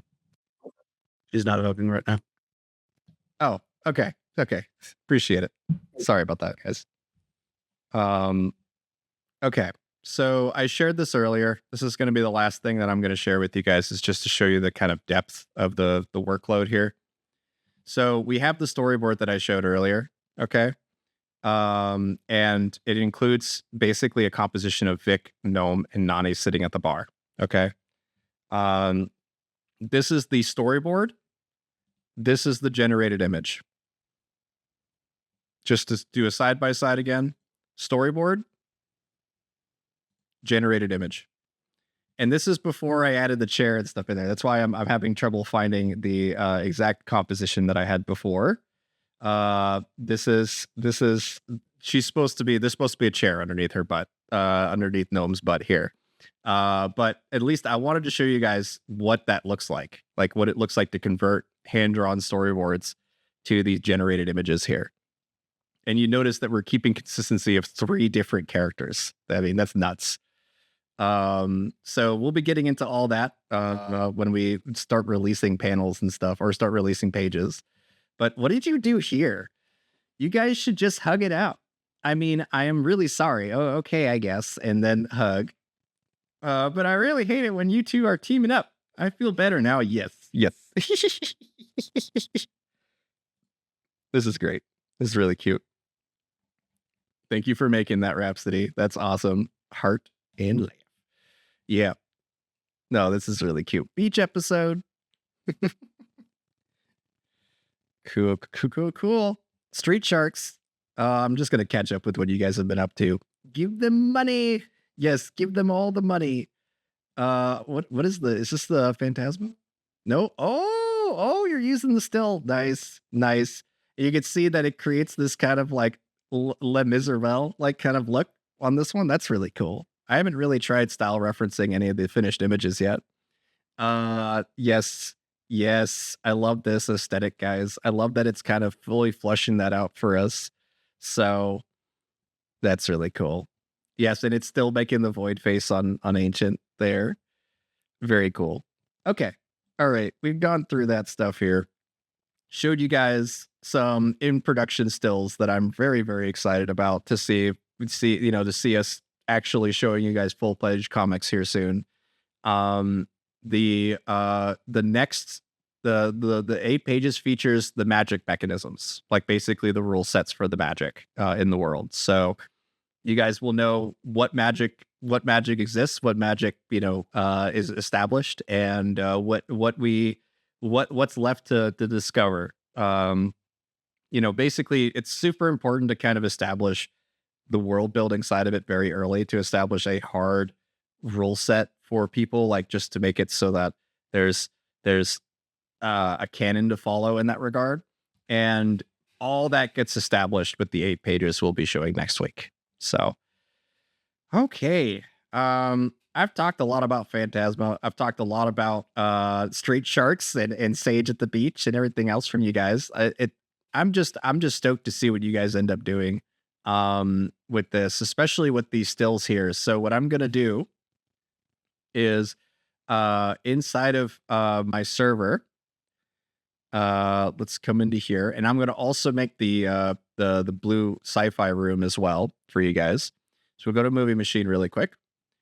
I am going to come into here and let's establish the first stills here. So I'm going to say under the Fantasy Nexus, I need to widen this out so this doesn't take over. Okay.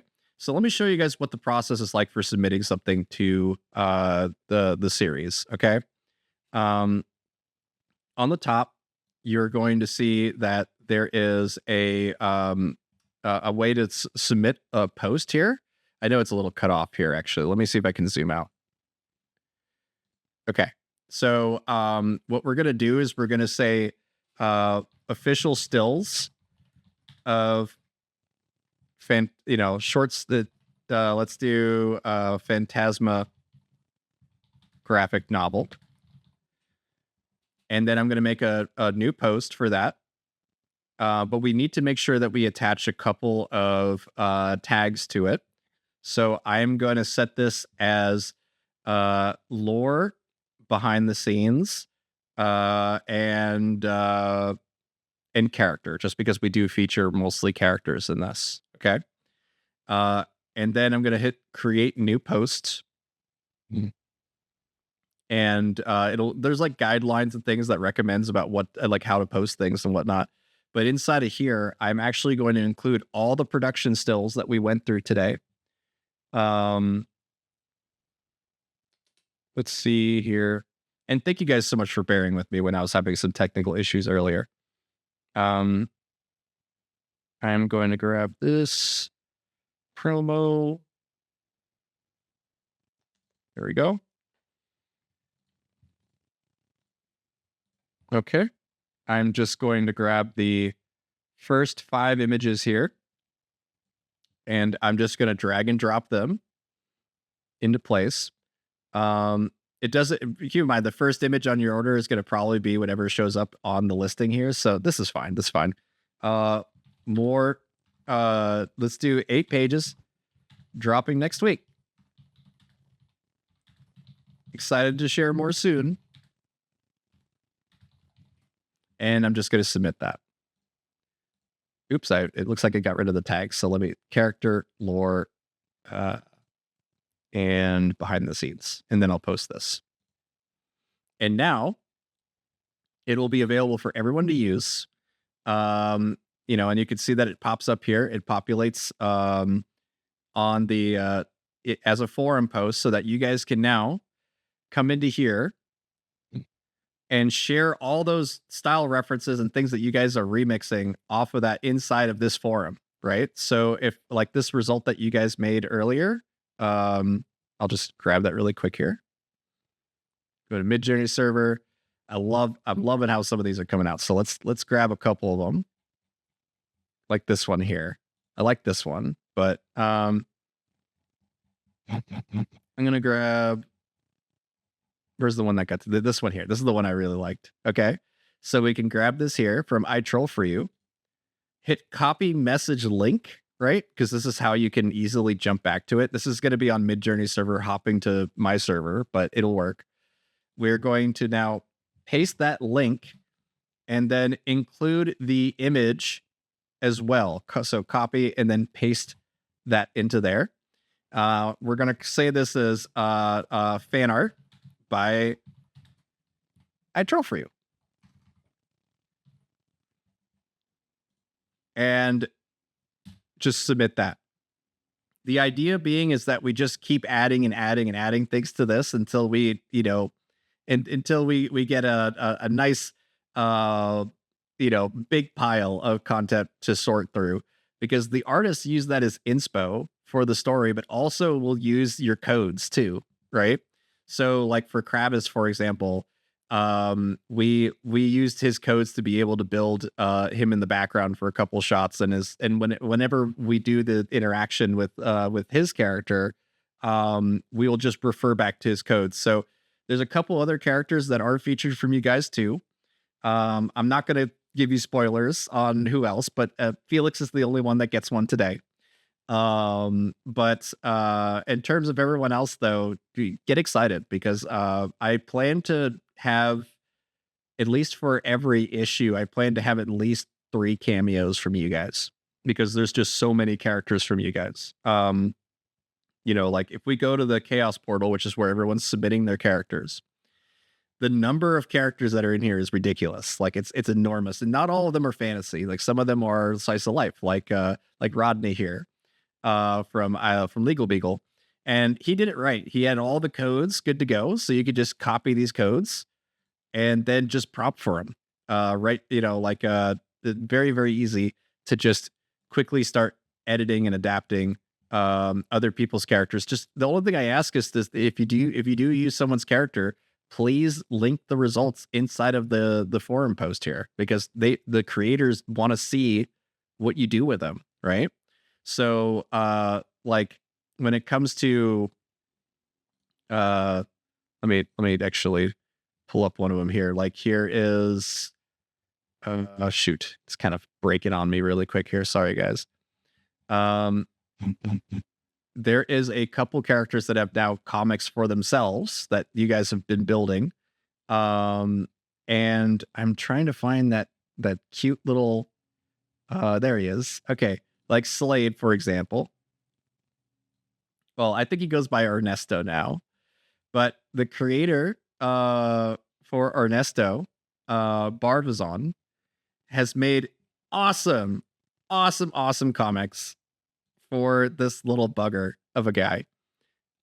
They look so good. It's just it's so cute to be able to see original stories being developed from you guys just off of your prompts and character references, right? So I want to see you guys keep exploring that, but again, please share it. I want to see it.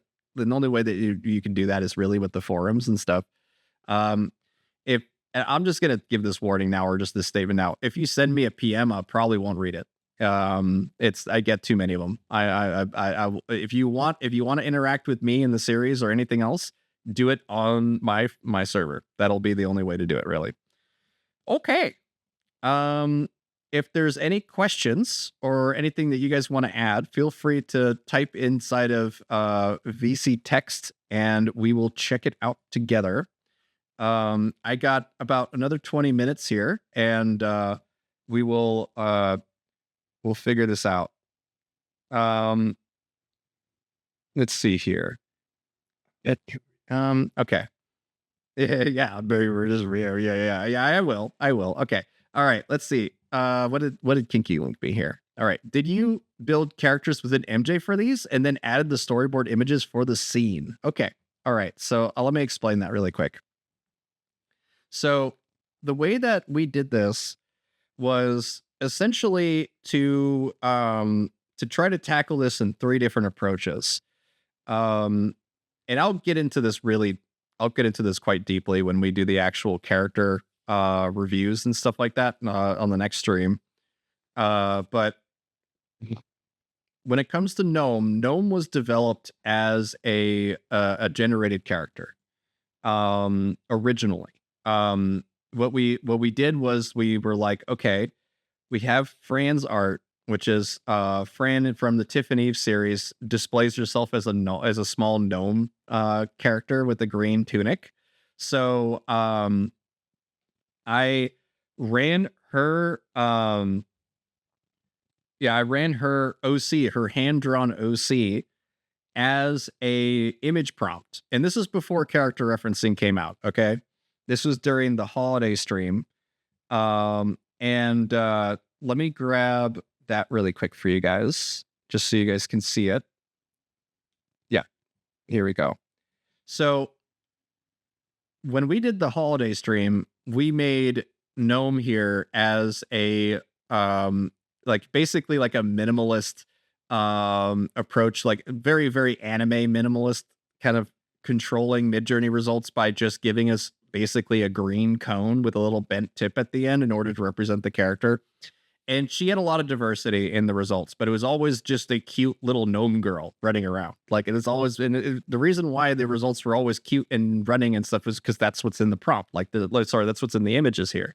You largely have her in these different poses. Let me zoom in here for you guys. It does not like me zooming out right now. Okay. I have too many things open. But you can see her poses are all kind of these little action shots, right? Which when combined together will give us this kind of more inquisitive, curious character that is very active in the frame. Okay. And what this also lets us do is it lets us draw like these poses. So I was showing you guys, it's just terrible for me right now. It's not wanting to crunch this in at all. Let's do this. Okay, there we go. Okay, so I drew this sketch of Gnome reaching for an apple. I then prompted for her to reach an apple, and then I removed the sketch from the process, right? So basically saying, first prompt include sketch with premise. That this is all with image blending. This is before character referencing. And then we removed the sketch in order to give us more detail to make it cleaner. And then and then just pan down with a different character to start to tell the story. So I did Gnome kicking Vic in the face and reaching while she reaches up for an apple. Okay, so that was my approach to it back in like Christmas time or so. I then asked an artist to take my generated images and then basically produce a full character sheet of hand drawn turnarounds, action poses, that kind of thing. I gave her references. I gave her results that I thought were pretty close. Um, but I'll really have to dig into that on the next stream because it's a whole process to kind of show the side by sides, right? Of what it looked like when I gave her Gnome V2, which I'll just show you guys that really quick here because that's already public. That's fine. We've been using Gnome V2 for quite a while now. Let's see here.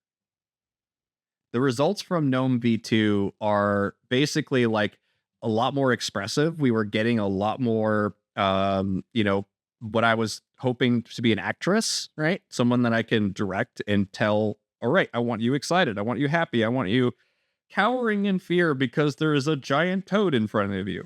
Whatever. I wanted to be able to direct the character better. And so Gnome V2 gave us results like this that was expressive, but the problem we had that we learned pretty quick with the gnome character when we really fleshed it out was we made a few mistakes. The biggest mistake that we made was not clarifying her age. It's very often that the gnome, especially gnome V1, but also gnome V2, that the results gave us child, like children. And it's cute, great for the holidays. But we want to tell a story that includes violence, that includes interesting interactions between people, that includes actual story, right? That includes drama. And no one wants to see a kid getting beaten up. I'm sorry, but like it's not great entertainment to star a child as in a story like this. So Gnome V3, the version that will be released with is specifically designed to not have more childlike elements, particularly like she still has big shoes, she still has the big hat, but when we look at the actual sheet here, and I'll just pull this up from the previous posting here.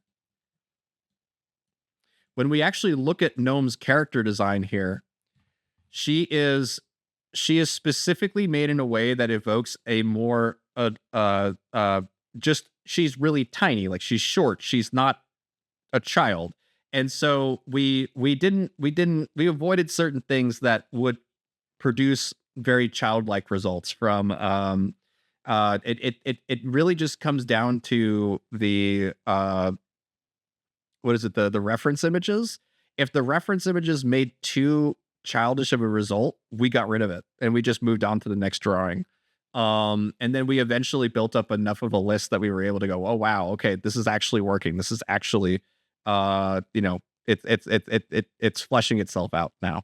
So it takes time to really develop that, but I mean, I'm excited to get it all released to you guys in the next 2 weeks.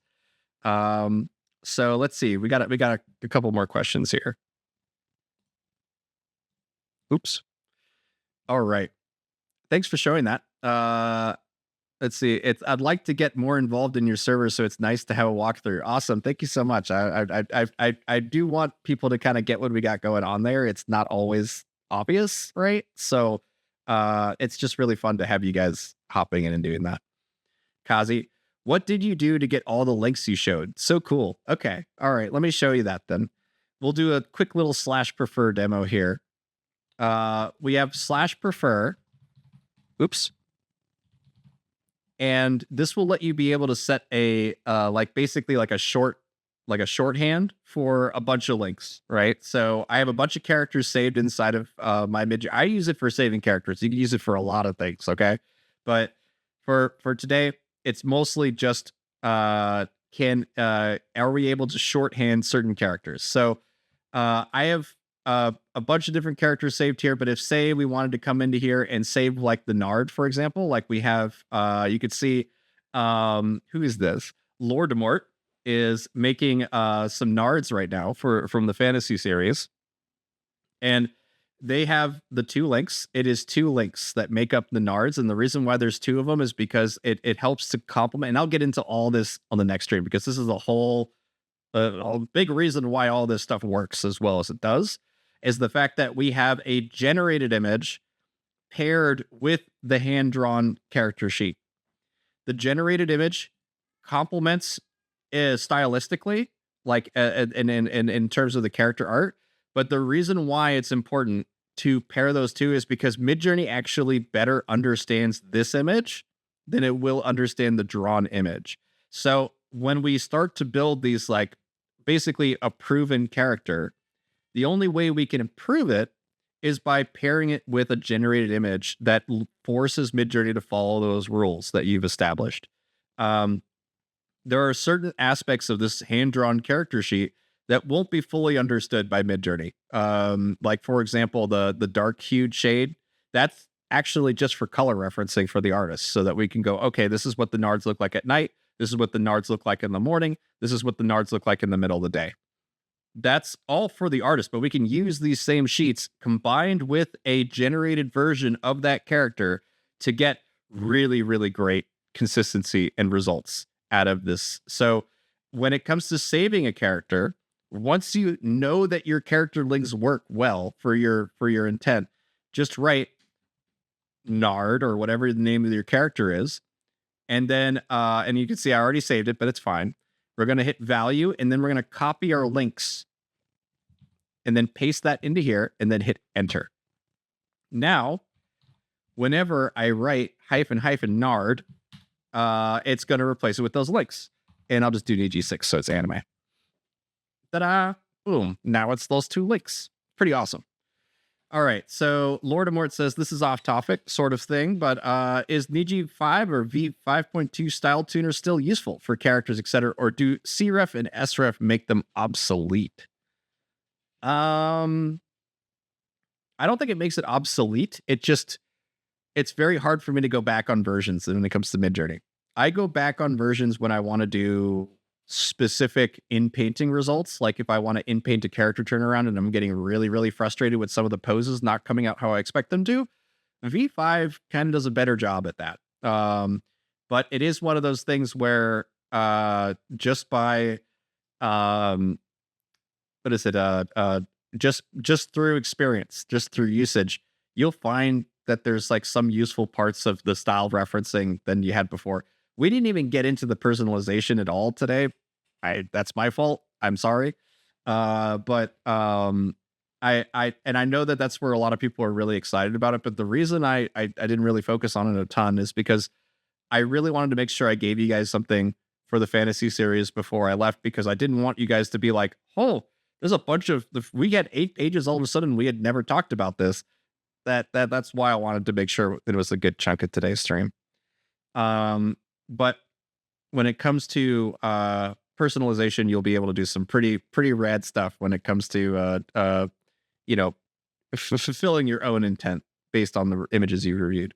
Rhapsody said they help to create some specific SREF and CREF images for style transfers. Let's run one image with everybody's P code to see for an ending. Okay, yeah.